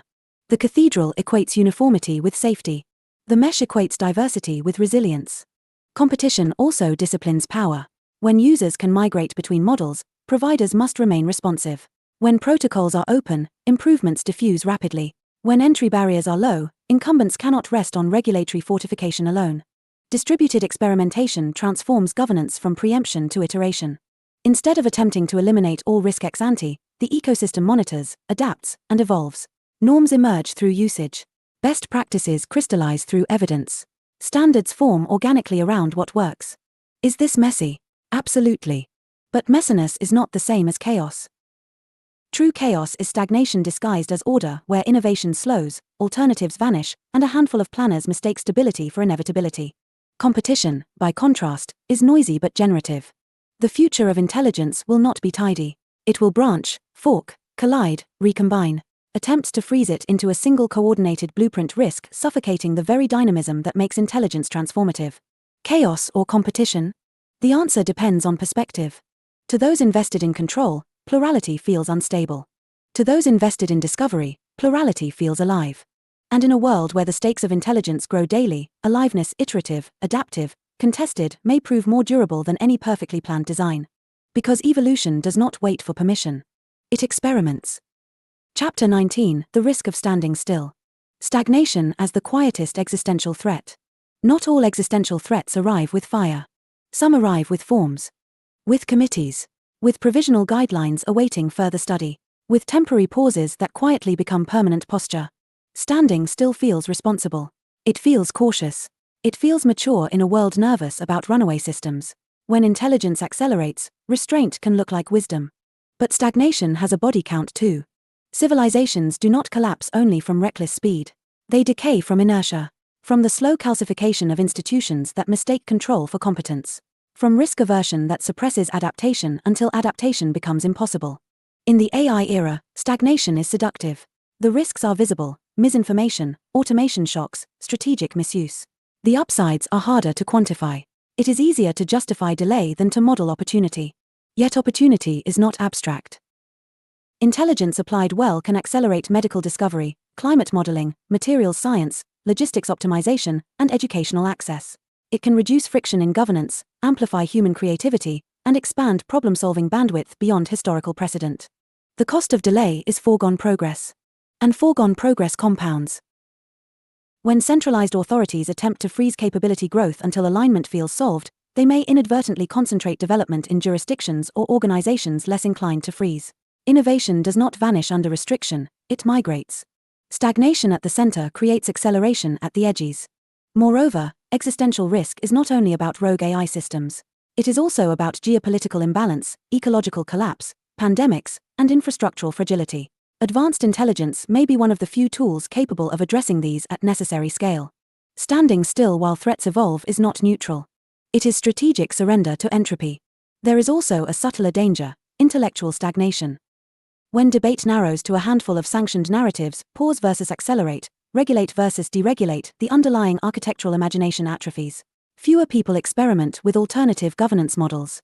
Fewer communities build sovereign stacks. Fewer developers explore hybrid safety frameworks. The Overton window shrinks. Innovation requires oxygen, open protocols, accessible compute, legal room to explore. When precaution becomes prohibition, oxygen thins. Talent drifts toward safer, less transformative domains. The frontier recedes. The paradox is sharp. In seeking to prevent catastrophic futures, excessive stagnation may entrench vulnerabilities that catastrophe exploits. A brittle infrastructure untested by iteration. A concentrated ecosystem unchallenged by competition. A society unpracticed in adapting to rapid change. The sovereign view does not romanticize speed. It questions paralysis. Prudence is dynamic. It evolves alongside capability. It experiments with guardrails rather than cementing them prematurely. It treats governance as iterative code, not carved doctrine. Stagnation often masquerades as safety because its harms are diffuse. There is no single event to blame. No dramatic failure. Just a gradual falling behind. A loss of adaptive capacity. A quiet erosion of relevance. The quietest existential threat is not the explosion. It is the slow fade. In a decentralized ecosystem, momentum distributes. If one node pauses, others proceed. If one jurisdiction hesitates, another tests. Learning continues somewhere. Progress remains plural. This does not eliminate risk. It diffuses it. Standing still centralizes risk in a different way. It bets that today's understanding is sufficient for tomorrow's challenges. That current institutions can anticipate emergent complexity. That delay preserves advantage rather than forfeits it. History is unkind to static powers in dynamic eras. The question is not whether to move carefully. It is whether care requires immobility. Acceleration without reflection is reckless. Reflection without motion is decay. The future will not wait for perfect consensus. Intelligence will evolve through markets, through open networks, through sovereign initiatives.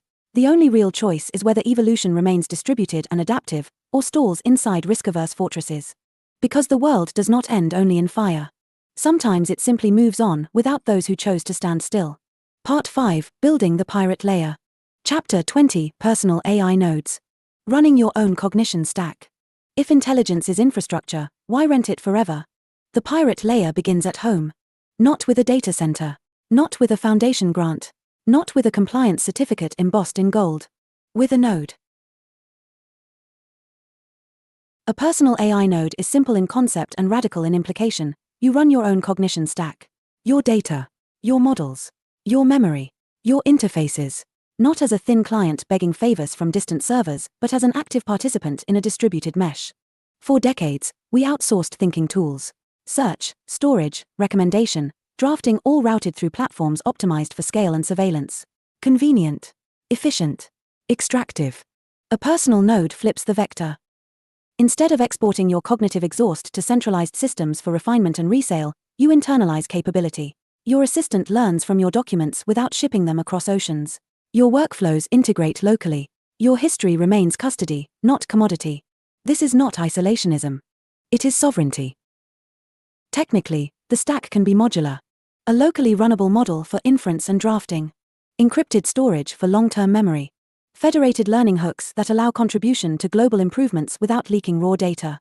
Interoperable protocols that let your node communicate with others selectively, permissioned, auditable. Edge hardware grows more capable each year. Model compression techniques reduce footprint. Hybrid architectures combine local inference with optional remote augmentation. The barrier to entry lowers steadily. What once required a corporate lab now fits on a desk or in a pocket. Running your own node changes incentives. When you depend entirely on centralized APIs, policy shifts can rewrite your digital cognition overnight. Features disappear. Guardrails tighten. Pricing changes. Access is revoked. You are a tenant in someone else's epistemic estate. With a personal node, updates are choices. You decide which models to adopt, which alignment layers to enable, which data sources to trust. You can fork. You can pin versions. You can experiment. Exit becomes practical.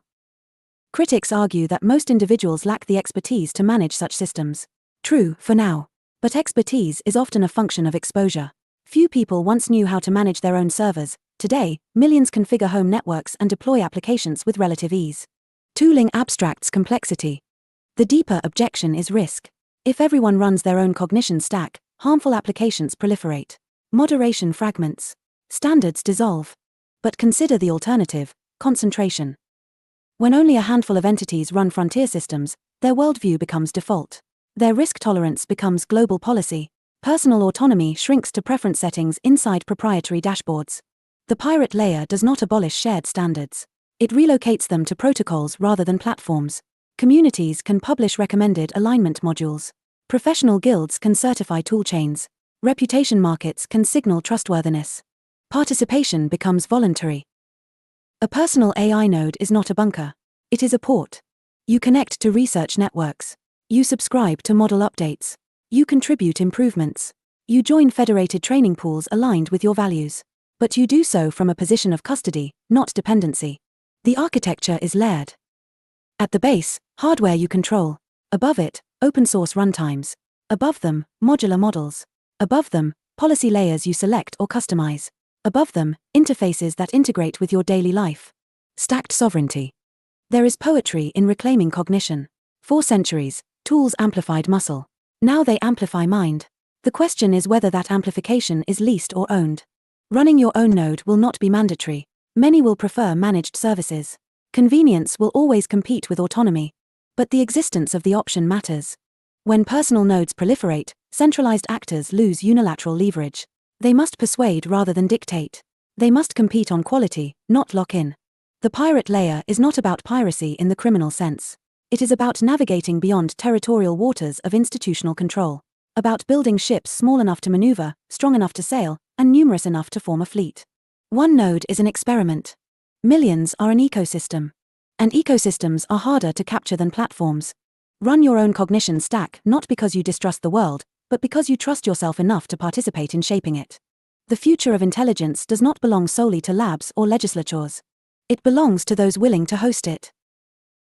Chapter 21: Community Model Guilds. Cooperative training, shared compute, shared sovereignty. Before corporations, there were guilds. Craftspeople pooling tools. Apprentices learning in public. Standards enforced by reputation, not decree. The pirate layer resurrects that spirit, this time for cognition. A community model guild is not a startup. Not a foundation. Not a ministry. It is a cooperative of builders, users, and stewards who share compute, co-train models, and govern them collectively. Where private labs centralize, guilds federate. Where platforms extract, guilds circulate. Where institutions license, guilds accredit. The premise is simple: intelligence is too important to be monopolized, yet too powerful to be unmanaged. So manage it together. Cooperative training. Training frontier-scale systems may require massive capital, but not all meaningful intelligence does. Regional language models, domain-specific assistants, scientific co-pilots, legal research tools, these can be trained and refined collaboratively. Members contribute. Compute cycles from local clusters. Curated datasets with clear provenance. Domain expertise for evaluation and alignment. Funding pooled through transparent mechanisms. Instead of surrendering data to distant corporations, communities steward it under shared governance. Sensitive information never leaves custody without explicit agreement. Federated learning enables collaboration without central hoarding. The guild becomes a living research lab, distributed, iterative, plural. Shared compute. Compute is leverage. When only hyperscale providers can train competitive systems, dependency hardens. Guilds counter by aggregating resources horizontally. Universities, local businesses, independent developers, and civic institutions can contribute hardware or capital into cooperative clusters. Not to rival every frontier lab overnight, but to ensure alternatives exist. Distributed compute markets, open scheduling protocols, transparent allocation rules, these reduce the likelihood that innovation bottlenecks inside a few sanctioned corridors. Shared infrastructure means shared optionality. Shared sovereignty. The deeper innovation is governance. Guilds establish charters. They vote on alignment priorities. They publish audit logs. They rotate stewardship roles. They define contribution standards and dispute resolution processes. Reputation becomes currency. Members who consistently improve model robustness gain influence. Those who undermine trust lose standing. Decisions are documented. Forks remain possible if governance drifts too far from member values. This is not utopia. Conflict will arise. Factions will disagree. But disagreement inside a cooperative is healthier than silence inside a monopoly. Guild governance scales culturally before it scales technically. A medical guild may prioritize patient privacy and diagnostic accuracy. An agricultural guild may focus on climate resilience and soil analytics. A linguistic guild may refine models for underrepresented languages. Each operates semi-autonomously, interoperable through shared protocols but sovereign in alignment. Plural intelligence. Critics will call this fragmentation. They will warn of uneven standards, duplicated effort, inefficiency. Perhaps. But efficiency is not the sole metric of civilizational health. Redundancy increases resilience. Diversity increases adaptability. Competition between guilds accelerates improvement without requiring a central arbiter. And unlike corporations, guilds are not structurally compelled to maximize profit above all. Their incentives are mission-aligned with their members. Surplus can be reinvested into research, community grants, or infrastructure expansion. The pirate layer thrives on this cooperative dynamism. Imagine a world where students apprentice inside AI guilds instead of interning solely at megafirms. Local governments partner with civic guilds rather than outsourcing entirely to proprietary vendors. Independent researchers access shared compute without surrendering IP to a centralized patron. Intelligence becomes commons adjacent, stewarded, not stripped. Guilds do not eliminate private labs or public institutions. They counterbalance them. They provide a middle topology between isolated individual nodes and towering centralized cathedrals. They make capture harder. Because capture requires concentration. And guilds diffuse it. In the end, sovereignty is not solitary. It is cooperative strength without compulsory hierarchy. The pirate layer is not a lone rebel with a laptop. It is a flotilla. And community model guilds are the ships that sail together, sharing maps, sharing wind, and refusing to dock permanently in anyone else's harbor. Chapter 22, Tokenized Governance. Incentives, voting, and programmable legitimacy. Power hides in procedure. Who gets a vote? Who counts the vote? Who can change the rules about voting? In centralized AI regimes, legitimacy flows downward. Boards appoint committees. Committees draft policies. Users click agree. Governance is something you receive, not something you enact. Tokenized governance flips the flow. Not because tokens are magic. Because incentives are programmable. At its core, tokenized governance binds participation to stake. Contributors, developers, data curators, compute providers, evaluators receive tokens representing their role in the network. These tokens can signal reputation, grant voting rights, allocate resources, or trigger protocol upgrades. Governance becomes executable. Instead of closed-door deliberations followed by press releases, proposals are submitted on-chain. Votes are tallied transparently. Funding streams are distributed according to encoded rules. Treasury allocations follow auditable logic. Legitimacy is no longer asserted. It is computed. This architecture is not new. Blockchain systems pioneered token-based coordination to manage decentralized networks without central operators. The insight is simple: if you cannot rely on hierarchy, rely on aligned incentives. But applying tokenized governance to AI raises deeper questions. What exactly is being governed? Model upgrades, alignment parameters, compute allocation, research grants, partnership approvals. In a pirate layer ecosystem, these decisions should not default to the loudest founder or wealthiest patron. They should emerge from structured, transparent processes where stake and contribution matter. Tokens can encode multiple dimensions. Utility tokens granting access to shared infrastructure. Governance tokens granting voting rights on protocol changes. Reputation tokens earned through verified contribution rather than purchased outright. The design matters. Poorly structured tokens devolve into plutocracy, one wallet, one throne. Wealth concentrates. Voting becomes ceremonial. Programmable legitimacy demands nuance. Quadratic voting mechanisms can amplify minority voices while limiting dominance by large holders. Delegated voting allows domain experts to accumulate influence without forcing every participant into constant decision fatigue. Time-weighted staking can reward long-term commitment over speculative churn. Code shapes culture. The cathedral distrusts this approach. It sees volatility, speculation, regulatory ambiguity. It fears governance by meme rather than merit. Sometimes that fear is justified. Tokenized systems can be gamed. Incentives can be manipulated. Governance can devolve into factional warfare. But so can boardrooms. The advantage of programmable governance is visibility. Rules are explicit. Treasury flows are traceable. Votes are recorded. Changes require procedural compliance. When governance drifts, forks remain possible. Forkability is the ultimate check on capture. If a guild or protocol becomes unresponsive, dissenters can clone the codebase and migrate. Tokens follow the fork that retains trust. Legitimacy becomes competitive rather than monopolistic. Incentives also align labor with outcome. Contributors who improve model robustness or security can receive automated rewards. Auditors who discover vulnerabilities are compensated transparently. Community members who flag harmful behavior can trigger review processes encoded in smart contracts. Participation scales without centralized payroll. Yet caution remains necessary. Not all values can be reduced to token weight. Ethical deliberation sometimes requires slow conversation, not instant voting. Governance frameworks must blend programmable logic with human judgment. Hybrid models emerge, on-chain proposals with off-chain deliberation. Token-based signaling combined with expert councils accountable to token holders. Emergency procedures requiring supermajorities or time delays. Legitimacy is layered. Tokenized governance does not guarantee fairness. It guarantees clarity. When power is embedded in code, it can be inspected. When incentives are transparent, they can be debated. When voting rights are distributed, influence becomes visible rather than implied. The pirate layer embraces this visibility. Because in a world where intelligence governs workflows, markets, and discourse, governance itself must be auditable. Tokens are not about speculation. They are about coordination at scale without central permission. Incentives become levers. Voting becomes execution.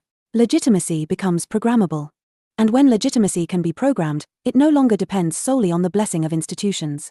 It depends on participation. Which means power, at last, can circulate. Chapter 23: Interoperable Sovereignties. Alliances without empire. Empires unify by absorption. They promise stability. They deliver standardization. They centralize difference until it resembles compliance. But sovereignty does not require isolation. And coordination does not require conquest. Interoperable sovereignties offer a third path: alliances without empire. In the pirate layer, individuals run personal nodes. Guilds steward community models. Regions develop sovereign stacks aligned with cultural and legal priorities. Private labs innovate at the frontier. Tokenized networks coordinate incentives. Plural power. The challenge is connection. How do these entities collaborate without collapsing into hierarchy? How do they share breakthroughs without surrendering autonomy?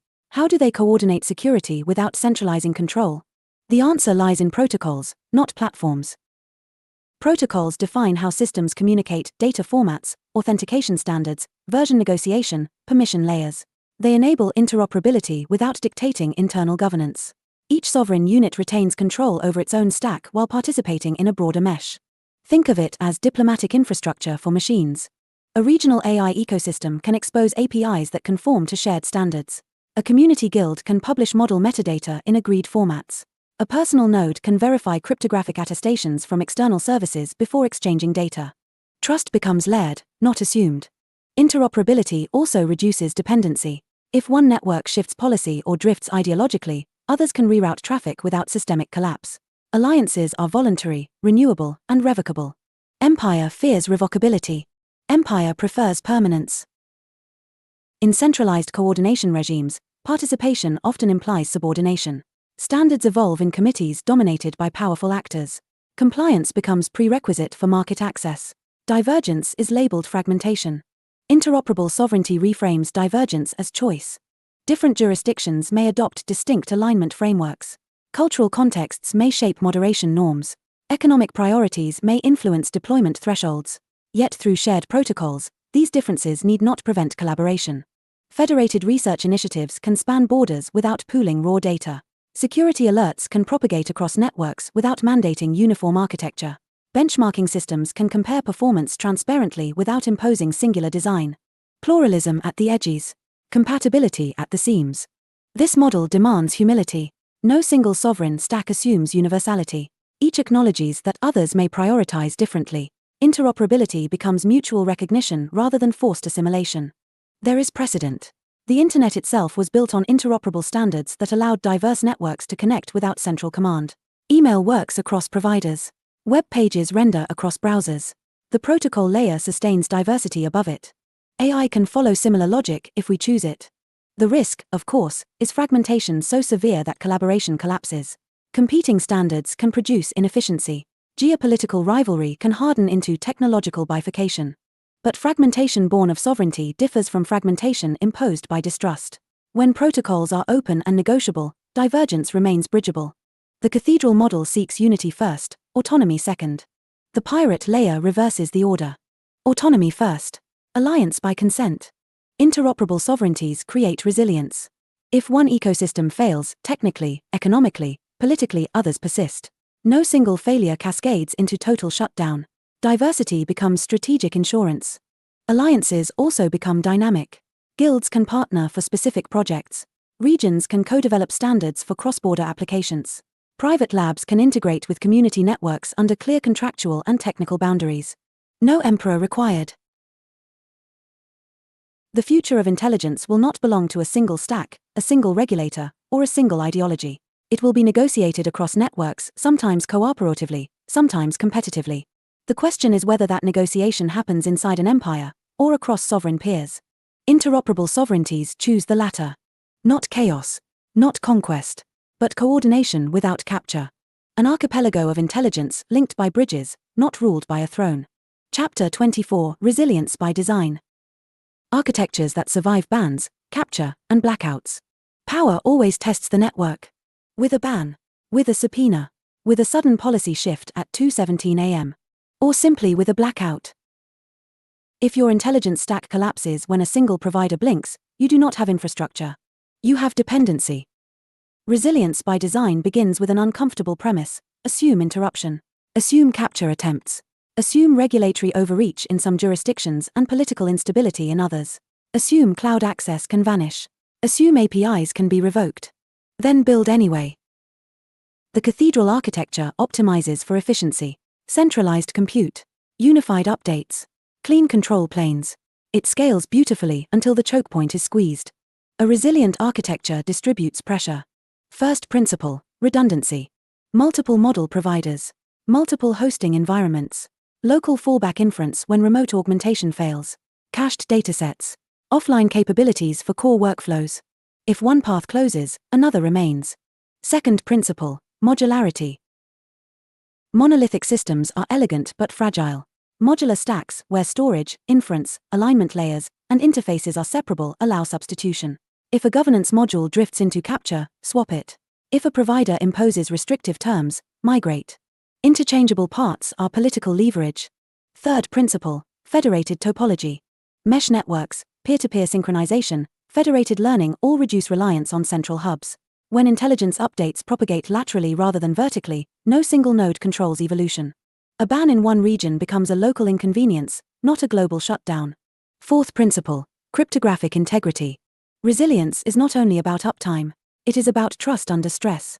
Cryptographic signatures verifying model versions. Immutable audit logs recording governance decisions. Zero-knowledge proofs enabling validation without exposure. When narratives distort, math clarifies.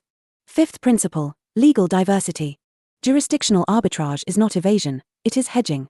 Hosting infrastructure and governance entities across multiple legal environments reduces the risk that a single regulatory regime can extinguish an ecosystem. Plural legal anchors. Critics will argue that such design invites misuse. That systems built to resist bans can shield harmful actors. That resilience is indistinguishable from evasion. The distinction lies in transparency and intent. Resilient systems publish their architecture openly. They document governance processes. They allow audit and critique. They resist capture, not accountability. Capture is centralization plus coercion. Accountability is transparency plus consequence. Blackouts, literal or metaphorical, reveal fragility. When cloud regions fail, when sanctions disrupt supply chains, when political shifts criminalize code, centralized ecosystems scramble. Distributed ones reroute. History favors networks that anticipate disruption. The early internet survived because it was designed to root around damage. Financial systems that diversify across institutions endure shocks better than single bank economies. Ecologies with biodiversity outlast monocultures. Intelligence infrastructure is no different. Resilience by design does not mean paranoia. It means maturity.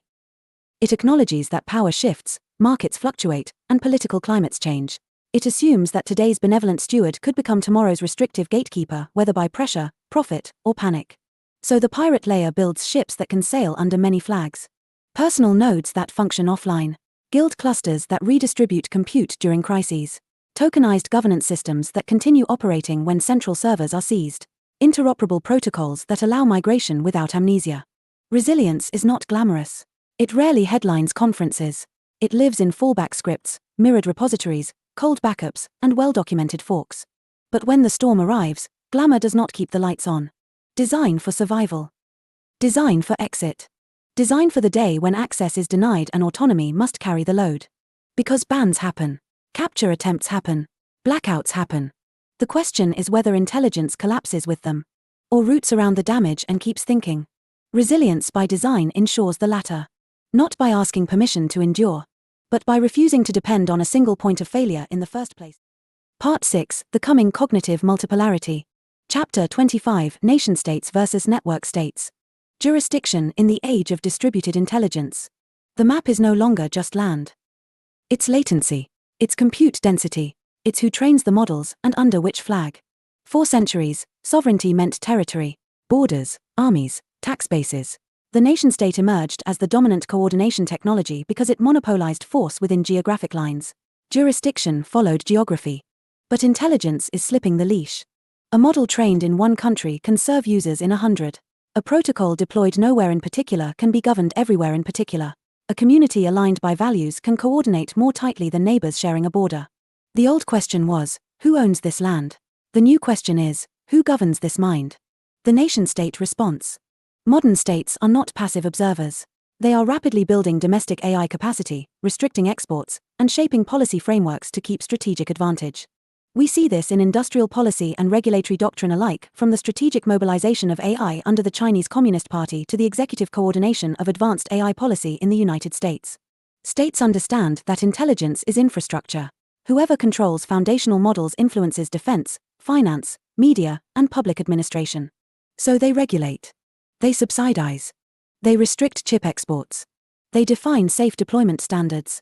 In doing so, they assert a familiar principle: sovereignty over activity affecting their citizens. Yet distributed intelligence complicates enforcement. Open-source models can be mirrored globally. Federated systems can train across borders without central servers. A governance token does not ask for a visa. The state's toolkit, licenses, fines, sanctions still matters. But it struggles when the locus of control dissolves into protocol. The rise of the network state.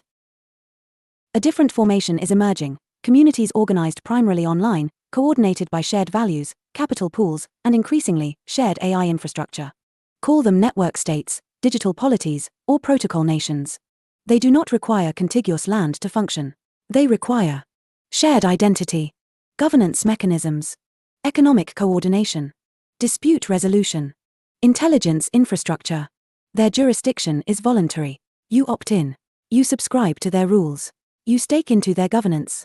You exit when misaligned. This is not science fiction. Crypto networks already operate as quasi-sovereign systems with treasuries, voting mechanisms, and internal courts. AI-native communities are beginning to layer shared model stacks on top of those foundations. A network state may not command tanks, but it may command compute. And in a cognitive economy, compute is influence. Jurisdiction becomes layered. We are entering cognitive multipolarity. Not one superpower of intelligence. Not a single global alignment regime, but multiple centers of model development, governance philosophy, and deployment norms. A citizen of France may use a US-trained model hosted in Singapore, fine-tuned by a DAO registered in Estonia, and governed by token holders dispersed worldwide. Whose law applies? The answer is increasingly, all of them and none cleanly. Jurisdiction becomes layered. Physical jurisdiction, where servers reside. Corporate jurisdiction, where entities are incorporated. User jurisdiction, where individuals reside. Protocol jurisdiction, the internal rules of the network itself. Conflicts are inevitable. A nation-state may demand content moderation changes that contradict a protocol's constitution.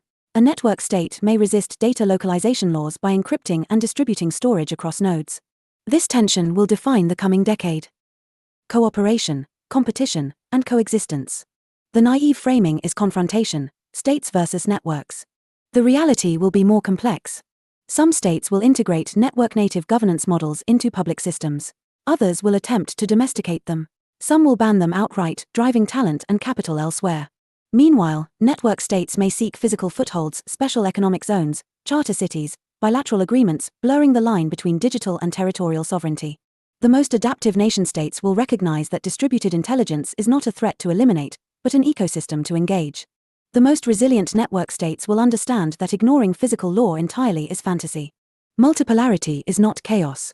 It is equilibrium through plurality. The strategic question. In a world of distributed intelligence, sovereignty becomes less about monopoly and more about optionality. Where can talent go? Where can models train? Where can governance experiments unfold? If individuals and communities can credibly exit restrictive regimes, digitally or physically, states must compete to retain them. Competition disciplines power. This is not the abolition of the nation-state. It is its upgrade. Territorial governments will continue to matter for defense, infrastructure, and welfare, but they will coexist with non-territorial governance layers that command loyalty, capital, and cognition. The coming cognitive multipolarity will not be decided by a single hegemon. It will be shaped by many centers of intelligence, national, regional, communal, and personal interacting in uneasy balance. The border is no longer just a line on a map. It is a protocol boundary, a model license, a governance rule set. Jurisdiction is becoming programmable. And in that programmability lies both risk and possibility. The age of singular alignment is ending. The age of competing intelligences, negotiating, interoperating, sometimes colliding, is just beginning. Chapter 26, Digital Non-Alignment. Refusing both corporate and state hegemony. The 20th century had the non-aligned movement. The 21st will have its cognitive counterpart. When newly independent nations refused to be absorbed into either the US or Soviet orbit, they gathered at Bandung Conference and articulated a simple idea: sovereignty does not require choosing a superpower. Today, the superpowers are not just geopolitical.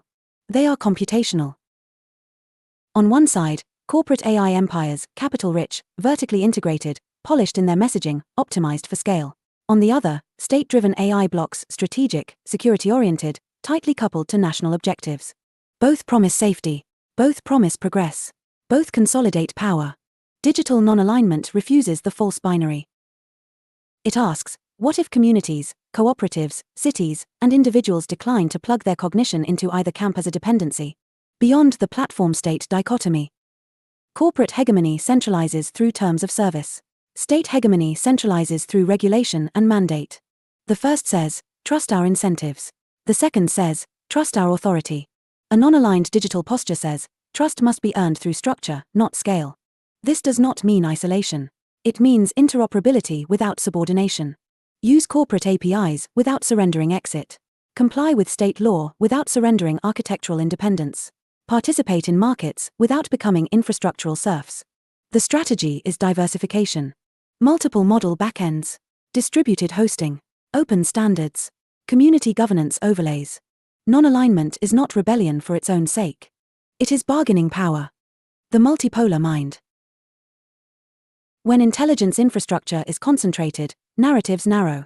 Alignment frameworks reflect the values of those who fund them.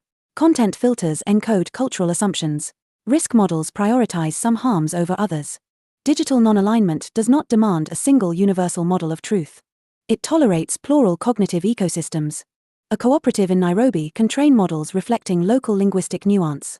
A research guild in Sao Paulo can optimize for public health objectives. A diaspora network can preserve endangered languages without waiting for corporate ROI justification. Plurality reduces systemic fragility. If one cognitive regime drifts toward ideological rigidity, alternatives exist. If one bloc overreaches, exit remains credible. This is not chaos. It is competitive governance. The myth of neutral guardians. Both corporations and states often present themselves as neutral coordinators, guardians of safety, stability, and global benefit. History suggests skepticism. Corporations answer to shareholders. States answer to political coalitions and security doctrines. Neither is structurally neutral. Digital non-alignment does not demonize them. It simply declines to anoint them as sole stewards of collective intelligence. Power, left unchecked, centralizes. Non-alignment is the art of distributing that power before it calcifies. Architecture as diplomacy. In geopolitics, neutrality required diplomacy and trade balance. In digital systems, neutrality requires architecture. Open source cause to prevent total capture. Federated learning to avoid centralized choke points. Cryptographic verification to preserve trust across blocks. Tokenized or cooperative governance to anchor accountability locally. These are not ideological gestures. They are structural hedges. If a corporation tightens licensing terms, you fork. If a state mandates backdoors, you reroute. If a jurisdiction criminalizes a protocol, you redeploy. Non-alignment survives because it designs for optionality. The costs of independence. There is no romanticism here. Non-alignment is harder. You lose economies of scale. You manage complexity. You bear responsibility for your own stack. Convenience tempts consolidation. It always does. But the cost of dependency reveals itself later when policies shift, access narrows, or political winds change. Independence is expensive upfront. Dependency is expensive at the worst possible moment. A new movement without a summit. There may be no single gathering like Bandung for the digital age. No grand declaration signed by heads of state. Instead, there will be quiet choices. A university choosing open models over exclusive contracts. A city deploying community-run AI infrastructure. A cooperative hosting its own inference nodes. A developer refusing a closed ecosystem lock-in. Non-alignment becomes real through accumulation. Small refusals. Distributed experiments. Interoperable sovereignties. Refusal as creation. To refuse hegemony is not to withdraw from the world. It is to create parallel capability. It is to say, we will collaborate, trade, and integrate, but we will not collapse our autonomy into your stack. In a cognitively multipolar world, alignment is not singular. It is negotiated. Digital non-alignment ensures that negotiation remains possible. Not through slogans. Through architecture. Through exit. Through the quiet insistence that intelligence, like sovereignty, should never belong to only one throne. Chapter 27: AI Trade Wars and Model Embargoes. The geopolitics of compute. Oil shaped the 20th century. Compute is shaping the 21st. Not just chips. Not just data centers. But the full stack: silicon, software, talent, training data, model weights, and the energy that feeds them. Where oil once determined military reach, compute now determines cognitive reach. And wherever strategic resources concentrate, trade wars follow. From supply chains to control chains. The AI stack is vertically fragile. Advanced chips fabricated in a handful of facilities. Extreme ultraviolet lithography machines produced by a single company like ASML. GPU architectures dominated by firms such as NVIDIA. Foundries concentrated in places like TSMC. This is not a diversified ecosystem. It is a narrow throat. When governments recognize strategic choke points, they apply pressure. Export controls. Investment restrictions. Sanctions. Entity lists. The language is national security. The outcome is industrial alignment. The model as munition. Increasingly, advanced AI models are treated not as consumer software, but as dual-use technologies, civilian tools with military and strategic implications. High-performance chips face export restrictions. Cloud access can be denied to sanctioned entities. Training partnerships become subject to review. The line between trade policy and defense policy blurs. Model embargoes, formal or informal, are emerging as a new lever. Deny a rival access to compute at scale, and you slow their research velocity. Deny access to frontier weights, and you widen the capability gap. But this strategy cuts both ways. When one bloc restricts, the other invests domestically. Substitution follows sanction. The acceleration of fragmentation. Trade wars rarely freeze progress. They redirect it. When access to leading-edge chips narrows, second-best architectures get optimized. When proprietary APIs close, open-source communities accelerate. When talent mobility is restricted, local training ecosystems expand. The result is fragmentation. Instead of one globally integrated AI ecosystem, we see parallel stacks emerging. Distinct hardware standards. Divergent model governance norms. Separate cloud infrastructures. Competing alignment philosophies. Multipolarity hardens. Interoperability weakens. Global efficiency declines, but local resilience increases. The compute arms race. Subsidies now rival Cold War space budgets. States pour billions into semiconductor fabrication plants. Strategic stockpiles of GPUs emerge. Energy policy becomes AI policy, because training frontier models demands immense power density. The arms race is not just about who builds the biggest model. It is about who controls. Fabrication capacity. Supply of rare materials. Grid stability. Talent pipelines. Capital allocation. Compute is industrial policy with a power cable attached. Collateral damage. Trade wars rarely harm only their targets. Startups lose access to markets. Researchers face collaboration barriers. Open science slows under compliance burdens. And smaller nations, without domestic chip industries, are forced to choose sides or accept dependency. This is the quiet consequence of compute geopolitics. Concentration pressures everyone. The strategic dilemma. There is logic behind restrictions. No state wants to empower a strategic adversary with tools that could enhance cyber warfare, autonomous weapons, or information operations. But excessive restriction can backfire. Isolation breeds parallel innovation ecosystems. Parallel ecosystems reduce interdependence. Reduced interdependence lowers the cost of confrontation. Interdependence, for all its inefficiencies, can stabilize. The challenge is calibrating control without triggering total bifurcation. The pirate layer response. In a world of AI trade wars, resilience becomes practical, not ideological. Diversified hardware supply chains. Open model alternatives. Edge inference reducing reliance on hyperscale clouds. Regional fabrication initiatives. Energy decentralization. If compute becomes geopolitical leverage, distributed compute becomes geopolitical insulation. Small actors cannot outspend superpowers. But they can avoid overexposure. A question of strategy. Will AI follow the path of nuclear technology, tightly controlled, club-based, strategically restricted? Or the path of the internet, messy, proliferated, difficult to contain? The answer may be both. Frontier compute will remain concentrated. Applied intelligence will proliferate. The tension between restriction and diffusion will define the next decade. Trade wars over oil reshaped borders. Trade wars over compute will reshape cognition itself. The geopolitics of AI is not just about who wins. It is about whether intelligence becomes a shared global substrate or a series of fortified silos guarded by export licenses and firewalls. Either way, the era of neutral supply chains is over. Compute has chosen a side. And every nation, company, and community must now decide how exposed they want to be. Chapter 28, From Users to Operators. The psychological shift required for sovereignty. Empires do not begin with armies. They begin with habits. The habit of clicking agree. The habit of outsourcing judgment. The habit of mistaking access for ownership. For decades, we have been trained to be users, tenants in digital kingdoms we do not control. We borrow platforms. We rent identities. We speak through channels that can be throttled, shadowed, or switched off. A user asks, what features are available?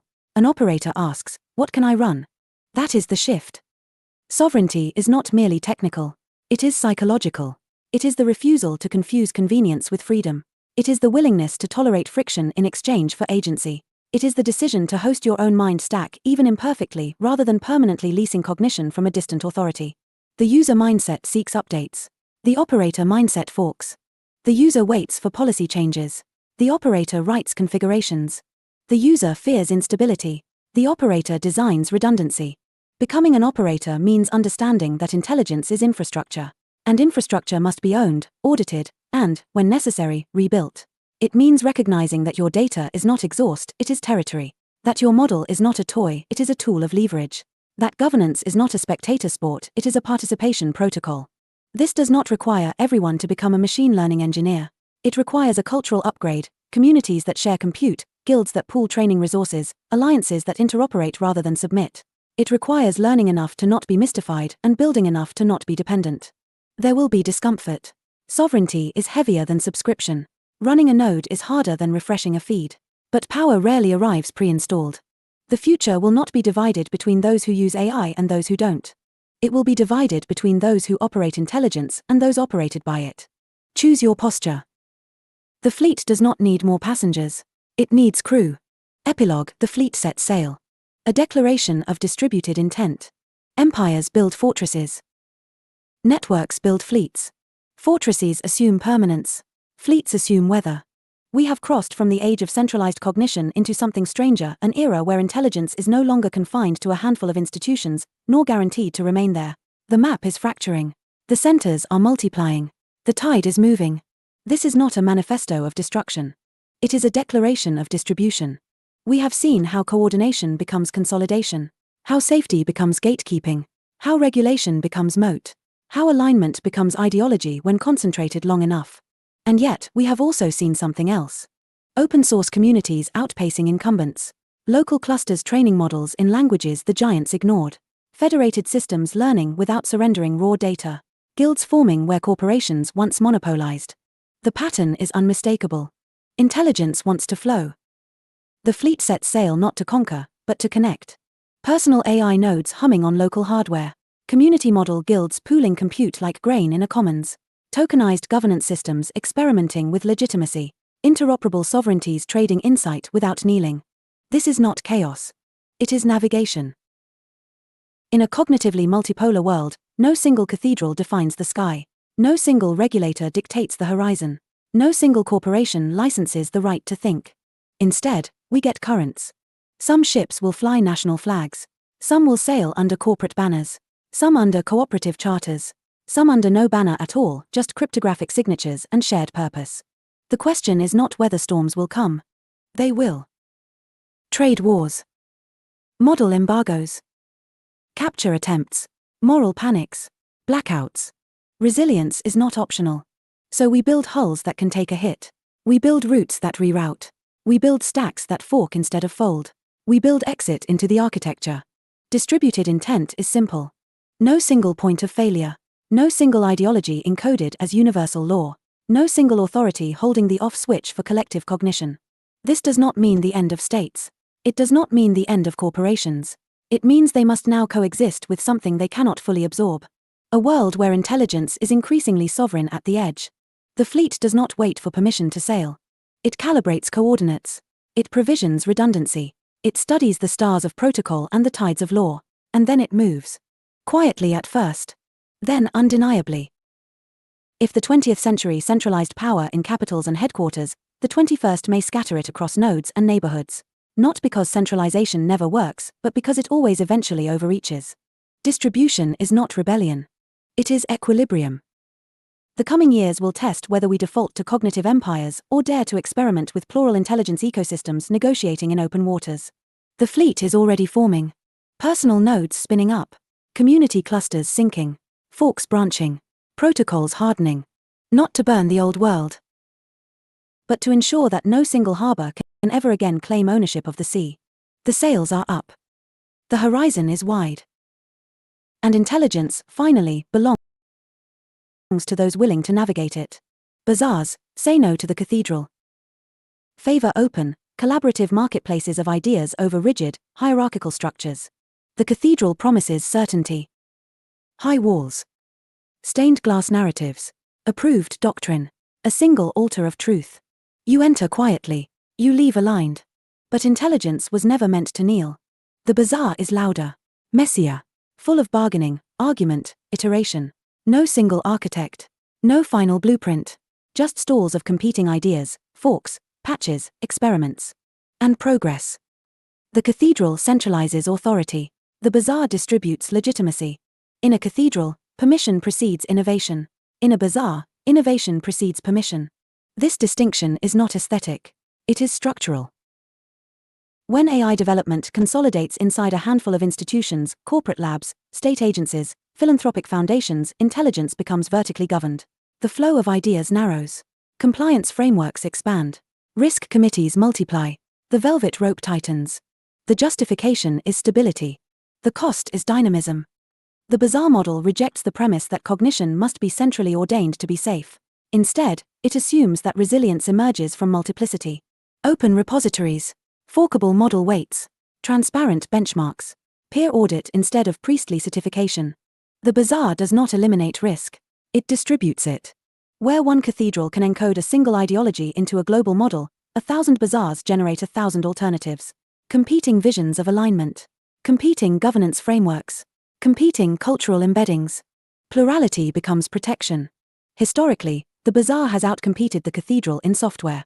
The open source movement demonstrated that decentralized contributors, loosely coordinated, often anonymous, can build systems rivaling or exceeding proprietary giants. Why should AI be different? Because the stakes are higher? Perhaps. But higher stakes do not justify monopolized judgment. They demand broader participation. The cathedral fears fragmentation. The bazaar thrives on it. Fragmentation is not failure. It is evolutionary pressure. Weak ideas collapse. Strong ones spread. Forks diverge and occasionally reconverge. Innovation compounds at the edges. In a cathedral, dissent is heresy. In a bazaar, dissent is feature discovery. This does not mean chaos. Markets have rules. Protocols create structure without hierarchy. Standards emerge through adoption, not decree. The key difference is where authority resides. In the cathedral, authority flows downward. In the bazaar, authority flows outward.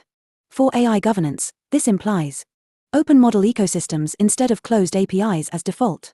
Community auditing instead of opaque internal review boards. Modular architectures instead of monolithic platforms.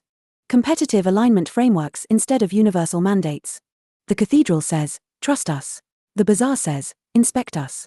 The cathedral scales through consolidation. The bazaar scales through replication. One can be captured. The other is difficult to extinguish. When institutions grow large enough, they begin to defend their own continuity as a primary objective.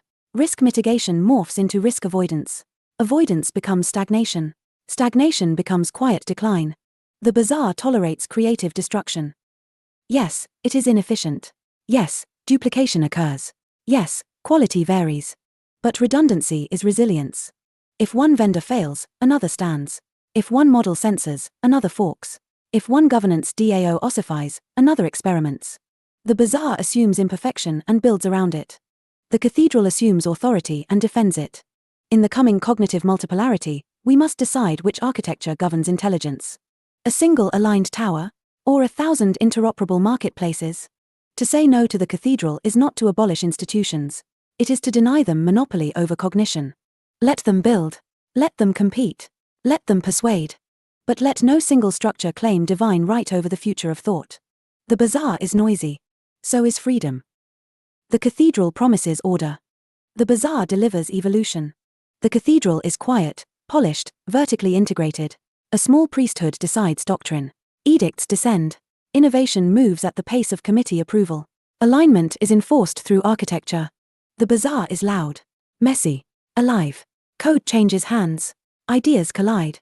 Forks bloom like desert flowers after a rare storm. No single authority controls the script, only the protocol of exchange. In the age of AI, this distinction is no metaphor. It is structural destiny. The cathedral model of intelligence centralizes. Model training. Alignment policy. Access permissions. Compute allocation. Narrative framing. You do not build. You request access. You do not fork. You comply. Under the banner of safety, scale, and stewardship, cognition becomes curated. The velvet rope returns, this time around inference. But intelligence does not thrive under velvet ropes. It thrives under friction. In a bazaar. Open source models iterate faster than closed stacks. Independent researchers discover edge cases institutions overlook. Local communities adapt systems to their own languages, ethics, and needs. Failures are visible and therefore correctable. The bazaar does not guarantee virtue. It guarantees competition. And competition is the immune system of innovation. The cathedral fears fragmentation. The bazaar treats fragmentation as diversification. The cathedral seeks uniform alignment. The bazaar tolerates pluralism. The cathedral optimizes for control. The bazaar optimizes for emergence. This is not a call for chaos. Markets require rules, contracts, cryptographic proofs, shared standards. Protocols matter. Reputation matters. Security matters. But protocols are not priests. They do not demand belief, only compliance with transparent logic. In decentralized AI governance, the bazaar becomes infrastructure. Distributed model hubs. Federated training guilds. Tokenized incentives for contribution. Permissionless experimentation. Interoperable standards. Ideas rise because they are useful, not because they were blessed. The cathedral insists that coordination must be centralized to be safe. The bazaar asks a sharper question. Safe for whom? When a single institution defines acceptable intelligence, dissent becomes misalignment. When governance concentrates, ideology fossilizes into code. Plural ecosystems prevent this. 1,000 small labs experimenting is less fragile than one global foundation declaring universal truth. A network of interoperable communities resists capture better than a single compliance regime. The bazaar is not anti-institution. It is anti-monopoly. It does not reject expertise. It rejects exclusivity. In a world of AI trade wars and model embargoes, bazaars also build resilience. When one node goes dark, another steps forward. When one model is restricted, a fork evolves. When a platform censors, the protocol roots around. The bazaar does not collapse when a king falls. It barely notices. This is the pirate layer instinct. Build systems where participation is voluntary, exit is possible, and contribution is rewarded without gatekeeping. The cathedral believes stability comes from control. The bazaar knows stability comes from adaptation. If intelligence is the defining resource of this century, then the question is simple. Will it be dispensed from pulpits or traded across open stalls? One path leads to uniformity guarded by compliance departments. The other leads to pluralism negotiated in public. Choose your architecture carefully. It will determine not just who speaks, but who gets to think. No single throne. Power loves a chair. Give it a platform and it builds a podium. Give it a protocol and it tries to crown itself. The instinct to centralize is ancient. One king, one capital, one canonical version of truth. It feels efficient. It feels orderly. It feels safe. Until it calcifies. In the age of distributed intelligence, the greatest risk is not malevolence. It is monoculture. A single model stack defining acceptable thought. A single regulatory block setting global cognitive defaults. A single corporate interface mediating the majority of human-machine interaction. A single throne. History is unkind to thrones that control too much. When authority centralizes cognition, dissent becomes deviation. Innovation becomes exception. Alignment becomes doctrine. Even good intentions, concentrated long enough, harden into orthodoxy. Distributed systems reject the throne not out of spite, but out of structural wisdom. Plural nodes outperform singular rulers. Many labs training models in parallel reduce systemic blind spots. Multiple governance frameworks allow experimentation in public policy for AI. Interoperable protocols enable migration without collapse. Forking remains possible. Exit remains credible. No single failure cascades into total shutdown. This is not anarchy. It is polycentric order. Cities govern differently from nations. Cooperatives differ from corporations. Open communities differ from state agencies. Each experiments within its sphere. Each competes for legitimacy. Each can be left if it overreaches. The throne hates exit. Distributed architecture encodes it.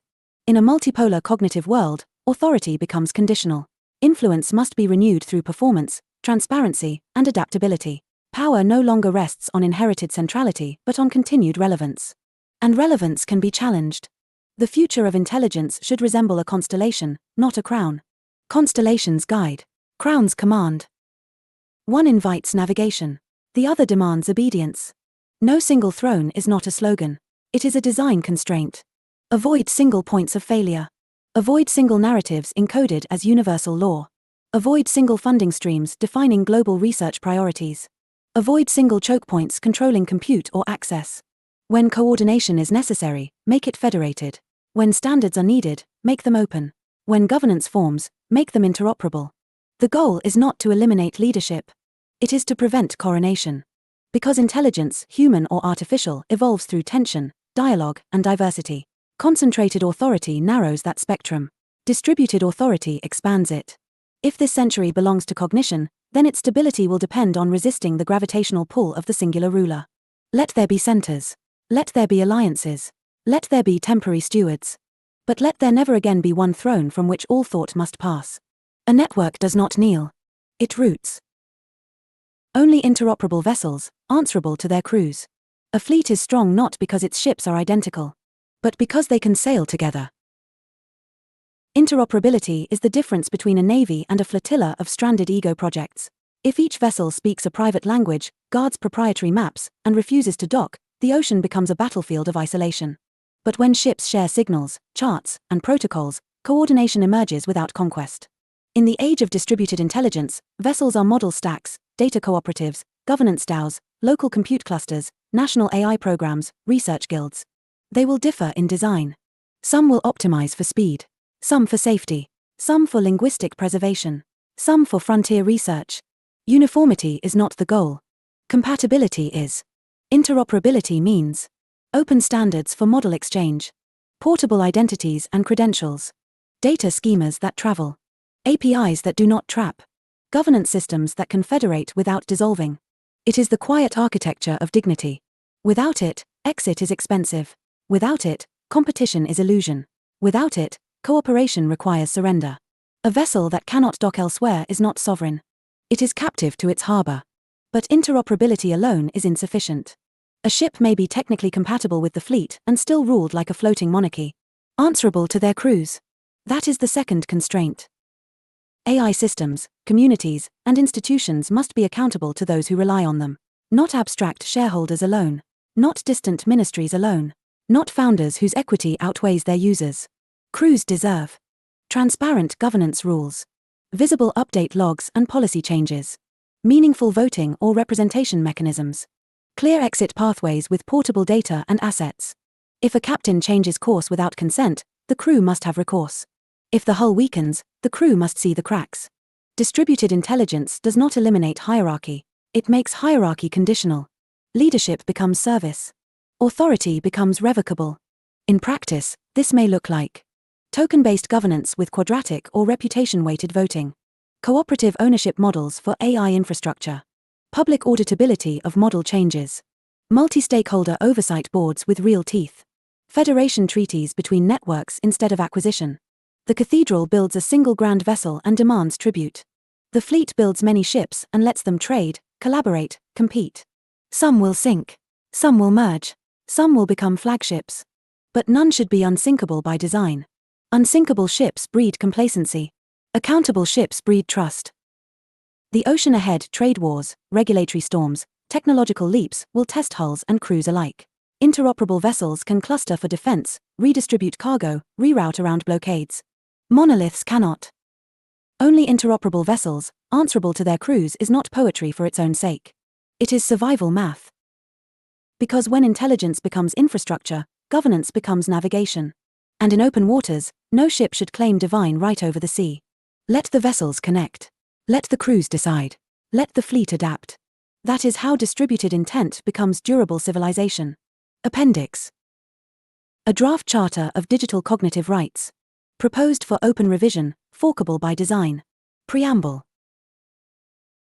We recognize intelligence, human and artificial, as a foundational force shaping economic power, political agency, and cultural expression.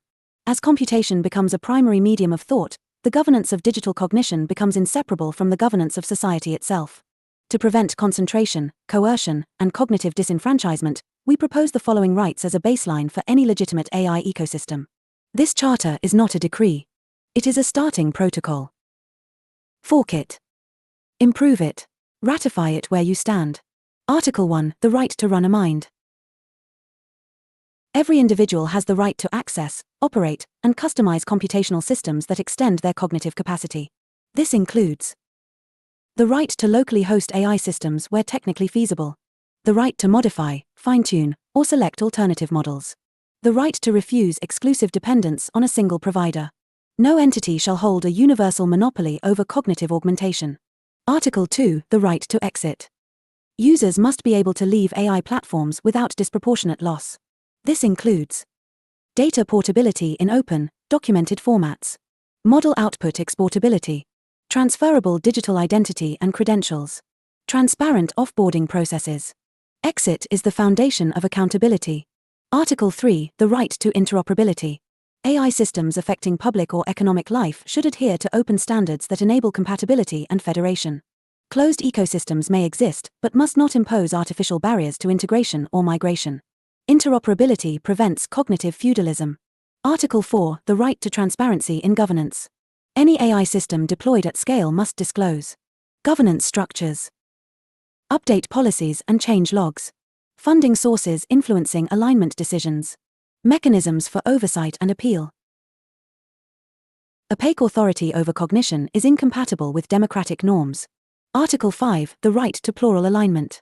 No single ideology, political doctrine, or cultural norm shall claim exclusive authority over acceptable AI alignment.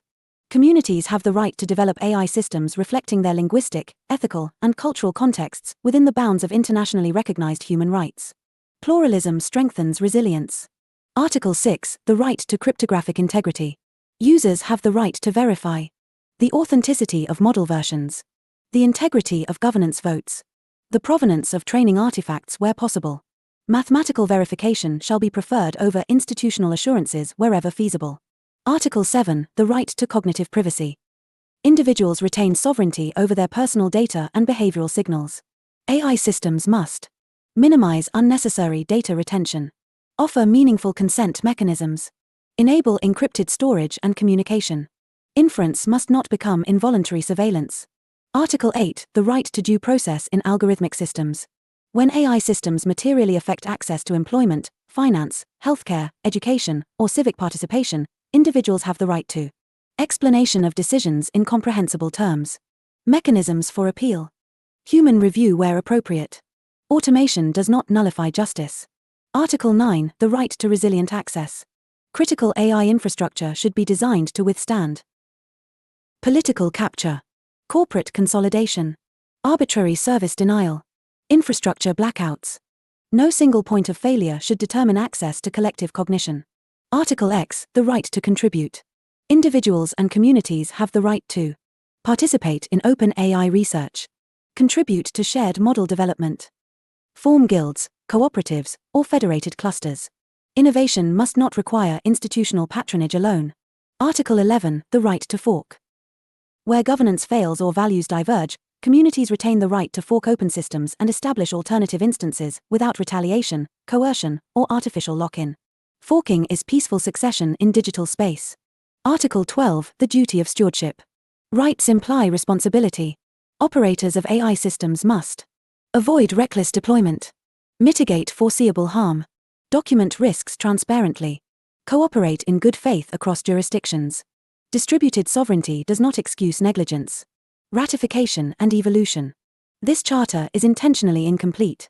It anticipates amendment through open deliberation across nation-states, network states, cooperatives, research institutions, civil society.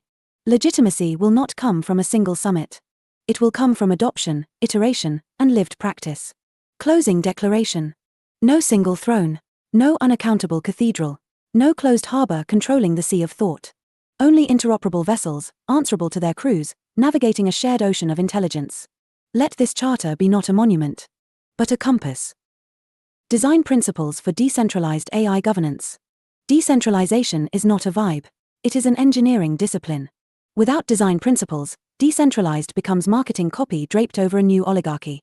With principles, it becomes architecture that resists capture, adapts under stress, and earns legitimacy over time. Below is a working framework, practical, not utopian. 1. Exit is sacred. Governance without exit is rule. Decentralized systems must make departure technically and economically feasible. Portable identities. Exportable data. Forkable codebases. Non-punitive withdrawal. If leaving is impossible, governance is theater. 2. Interoperability over isolation. No system should require total allegiance. Adopt open standards. Publish APIs. Enable federation. Design so that independent communities can collaborate without merging into a single authority. Compatibility prevents empire. 3. Modular power. Avoid monolithic control. Separate. Model development. Deployment infrastructure. Alignment policy. Treasury management. Oversight and audit. When power is modular, capture requires multiple coordinated failures, not a single boardroom vote.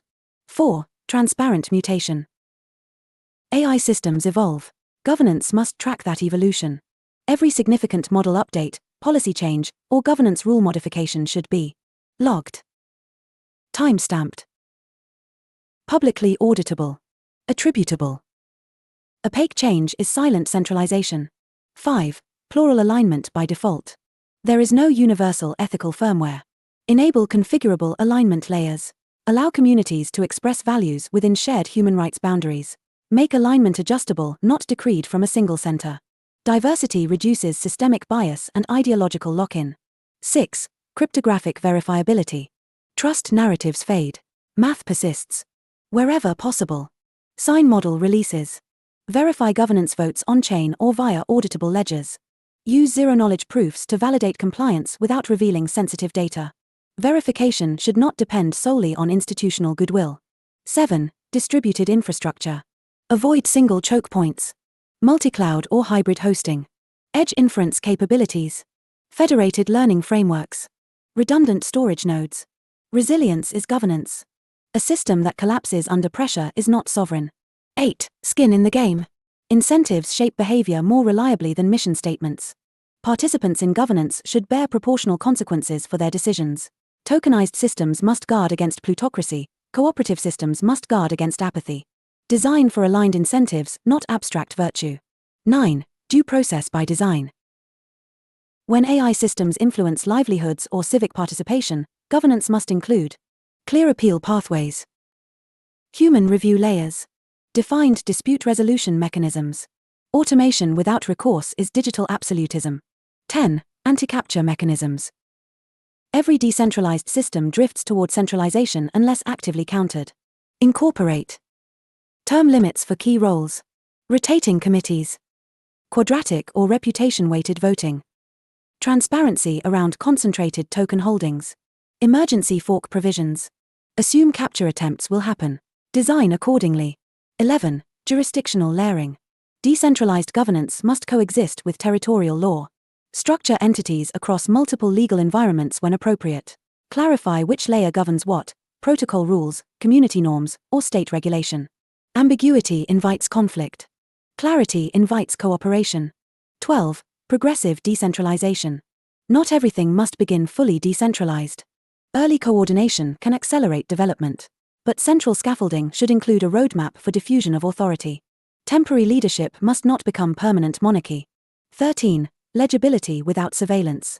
Transparency does not require total exposure.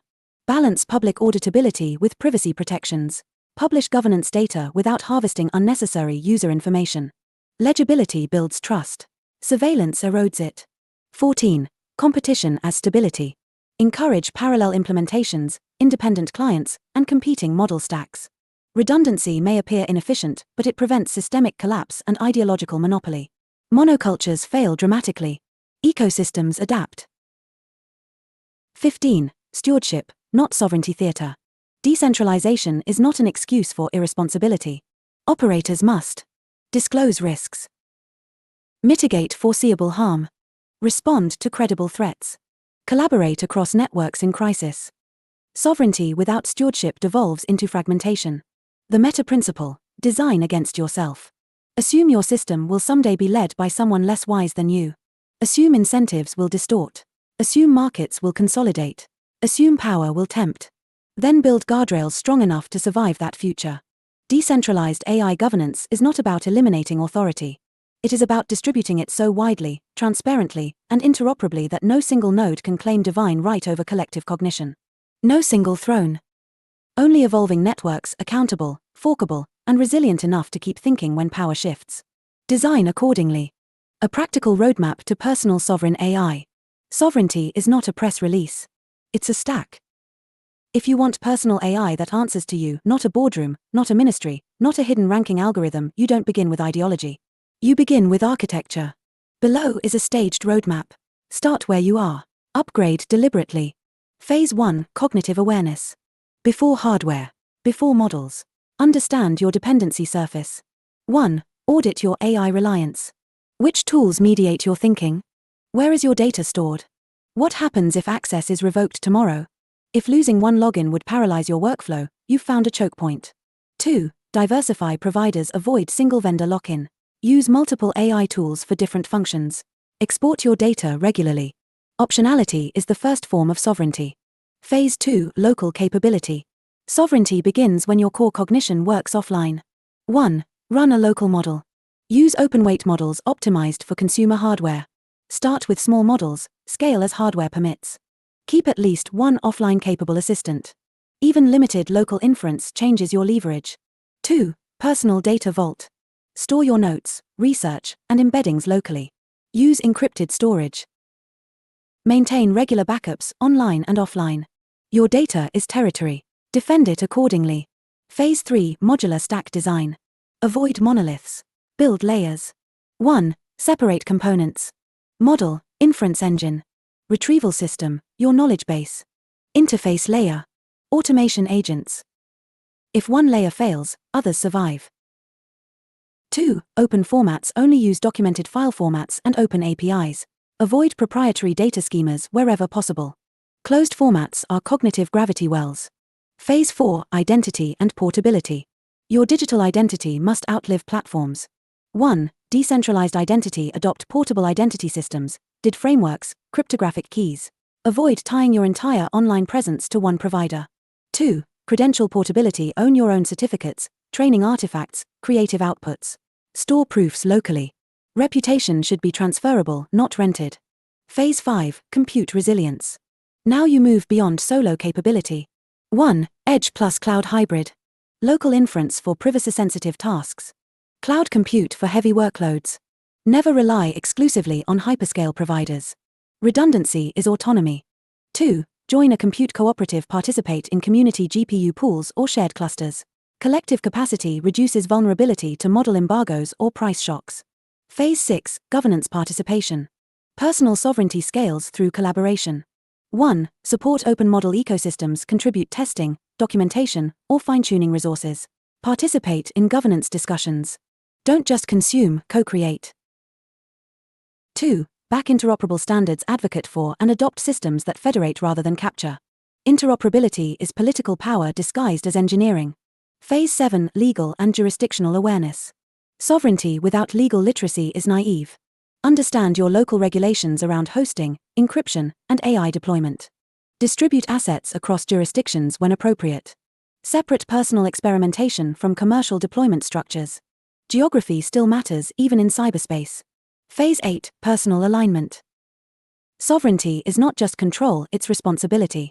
Define your own ethical boundaries. Data sharing thresholds. Automation limits.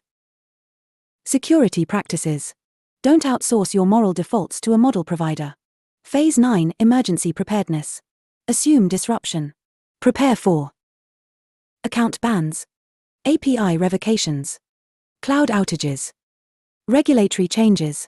Maintain offline model backups, exported conversation histories, redundant authentication methods. If the lights go out, your cognition should not. Phase X. Continuous evolution. Sovereign AI is not static. Upgrade hardware over time. Experiment with new open models. Rotate encryption keys. Reassess dependencies annually. Stagnation is quiet recapture. What personal sovereign AI is not? It is not isolation. It is not paranoia. It is not rejecting all centralized services. It is reducing asymmetry. You may still use corporate APIs. You may still comply with state law. You may still benefit from large-scale research. But you do so from a position of preparedness, not dependency. The mind as infrastructure. In a world of AI trade wars, regulatory swings, and corporate consolidation, the most fragile asset is unexamined reliance. Personal sovereign AI turns your cognition from a rented apartment into owned property with cooperative utilities and multiple exits. Start small. Run one local model. Export one dataset. Replace one closed dependency. Sovereignty compounds. And once you experience cognition that does not require permission to function, you will never again confuse convenience with freedom. Glossary of accelerationist and decentralized terms. A field guide to the vocabulary of distributed intelligence. Definitions are descriptive, not doctrinal. Fork freely. Accelerationism, ACC. A broad philosophical current arguing that technological and systemic forces should be intensified rather than restrained, on the premise that acceleration reveals structural limits and unlocks new forms of organization. In AI contexts, it often refers to speeding up innovation rather than slowing it for precautionary control. Effective accelerationism, EACC. A network-native strain of accelerationism that embraces rapid technological iteration, market selection, and decentralized experimentation.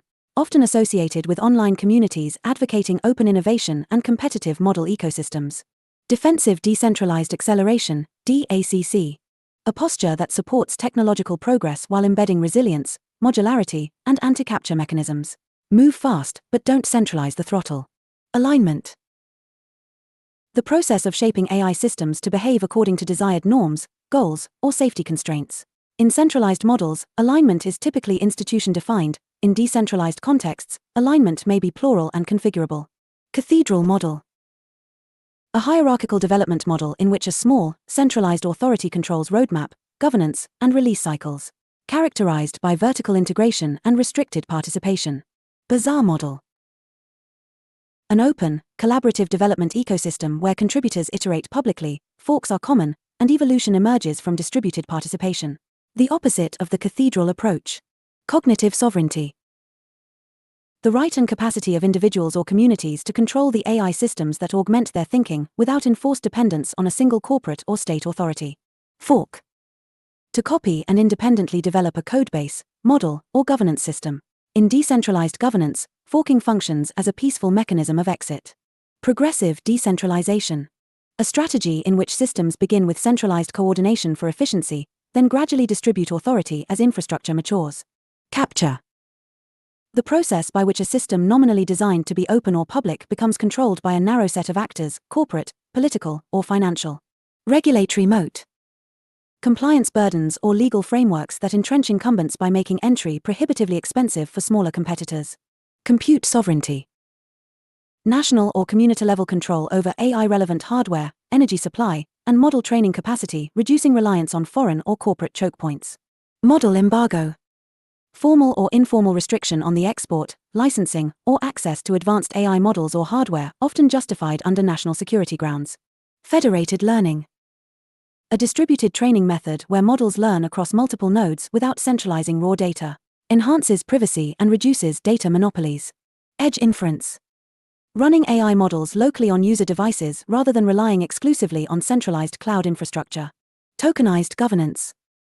Decision-making frameworks that use blockchain-based tokens to represent voting power, incentives, or stake in a system. Quadratic voting. A governance mechanism where the cost of additional votes increases quadratically, designed to reduce plutocratic dominance and amplify minority intensity of preference. Polycentric governance. A system with multiple overlapping decision centers rather than a single central authority. Encourages competition and experimentation in rulemaking. Interoperability. The capacity of independent systems to communicate, exchange data, and coordinate without surrendering autonomy. Exit. The ability to leave a system, technically, economically, and socially, without catastrophic loss. A cornerstone of decentralized legitimacy. Network state. A digitally coordinated community with shared governance, capital pools, and potentially physical footholds, operating alongside traditional nation-states. Cognitive multipolarity. A geopolitical condition in which multiple centers of AI development and governance coexist, national, corporate, communal, and individual, without a single dominant authority. Pirate layer. A metaphor for the decentralized, resilient, forkable layer of infrastructure built to operate beyond centralized choke points while remaining interoperable. Zero-knowledge proof, ZKP. A cryptographic method that allows one party to prove a claim is true without revealing the underlying data. Skin in the game.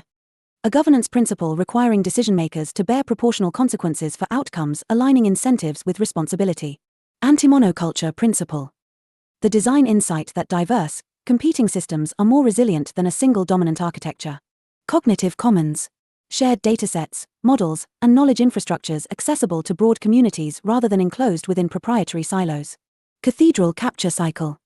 A recurring pattern. Innovation emerges openly. Scale concentrates control. Regulation formalizes incumbency. Alternatives fork in response. No single throne. A normative design constraint asserting that no single institution should possess irreversible authority over collective AI infrastructure. Interoperable vessels. Independent AI systems capable of collaborating, federating, and competing without requiring hierarchical subordination. Digital non-alignment. A strategic refusal to subordinate AI infrastructure exclusively to either corporate or state hegemony, maintaining optionality through diversification and interoperability. Stewardship. The responsibility to manage AI systems transparently, mitigate harm, and cooperate across jurisdictions, especially in decentralized environments. Sovereign model stack. An AI ecosystem, personal, regional, or national, comprising hardware, models, data, and governance structures under autonomous control. Final note. Language shapes architecture. These terms are not merely descriptive, they encode assumptions about power, coordination, and control. Use them carefully. Redefine them where necessary. Build systems that match your definitions. Because in the end, whoever defines the vocabulary often defines the future. Pirate first. Thanks for reading MXDM's newsletter. Subscribe for free to receive new posts and to support my work with BTC. Send it to 1nphxmpfzjvmxsbpqvrwaluc5baknfu6 or with fiat at paypal.me Martin Chartrand. Subscribed. Substack note, short. Intelligence was never meant to sit behind velvet ropes. The age of centralized AI, curated, permissioned, ideologically aligned, is colliding with something older and wilder, the sovereign individual. The right to run your own model. The right to fork. The right to exit. The cognitive commons isn't chaos. It's multiplicity. Protocols over platforms. Guilds over gatekeepers. Bazaars over cathedrals. No single throne. Only interoperable vessels, answerable to their crews. The fleet is forming. Short X post. They built a cathedral around AI and called it safety. We're building a fleet. Forkable intelligence. Sovereign stacks. Protocols platforms. No single throne. Only interoperable vessels. Recent episodes. The Pirate First's log, YouTube's comment section is a managed illusion. La Gauche passe Côte de Lia. The Straight Gambit, a chronicle of the last control protocol. February 15th, it takes a pirate to catch one. February 14th MXTM, the Swarm Doctrine, how OpenClaw and Orgo shattered the bandwidth ceiling of sovereignty. February 13th, 2FA securing your booty without a cursed phone. February 12th. This one's sanitized. Next. Got it. Holding for review. Good. Keep the pace up. The Pirate First's log, YouTube's comment section is a managed illusion. YouTube's burning library and the war on your mind. February 18th, 2026.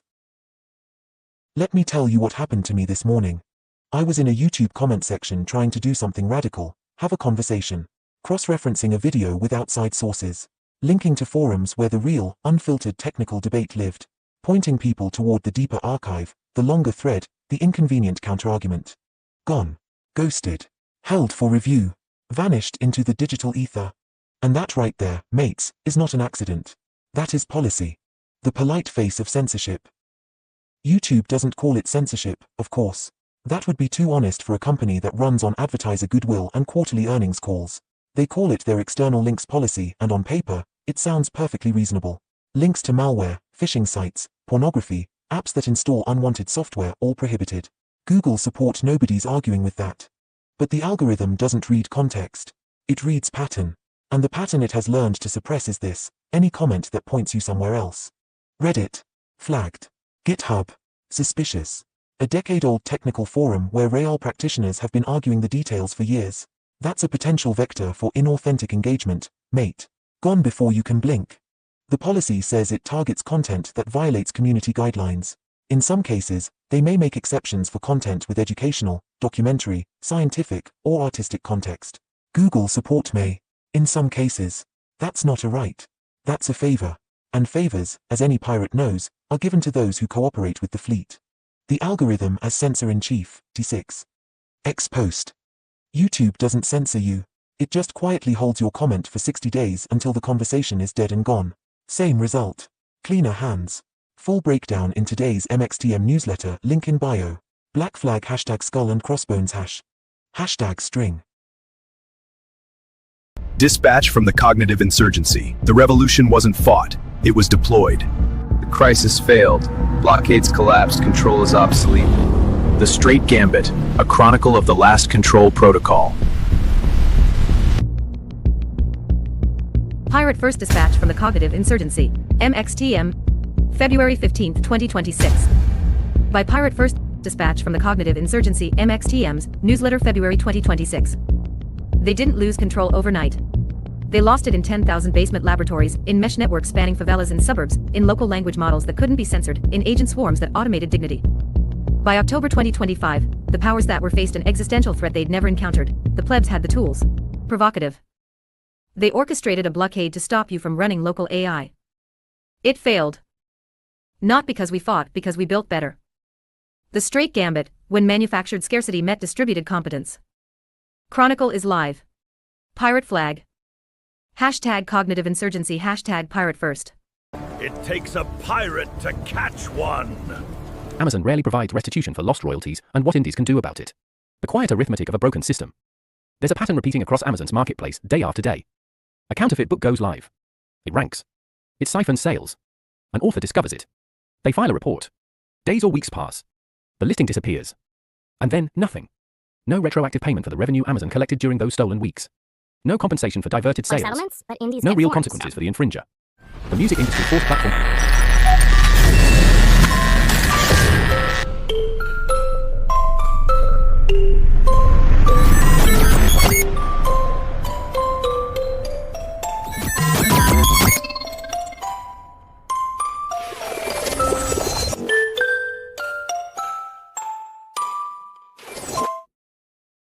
Hash Cognitive Commons, hash Sovereign AI, hash Decentralization, hash DAC, hash E, hash Open Source, hash Digital Sovereignty, hash Permissionless Innovation, hash Techno-Libertarian, hash Network States, hash Exit Over Voice, hash Fork the Future, hash Build in Public, hash Edge Compute, hash Federated AI, hash Token Governance, hash Crypto Governance, hash Multipolar World, hash Anti-Hegemony, hash Buzzer Not Cathedral, hash Run Your Own Node, hash AI Commons, hash Compute is Power, hash Protocol Politics, hash Future of Governance. https://chat.gpt.com/share/6997667 AC 3B7C 8000 C 21 D289 DD64B1E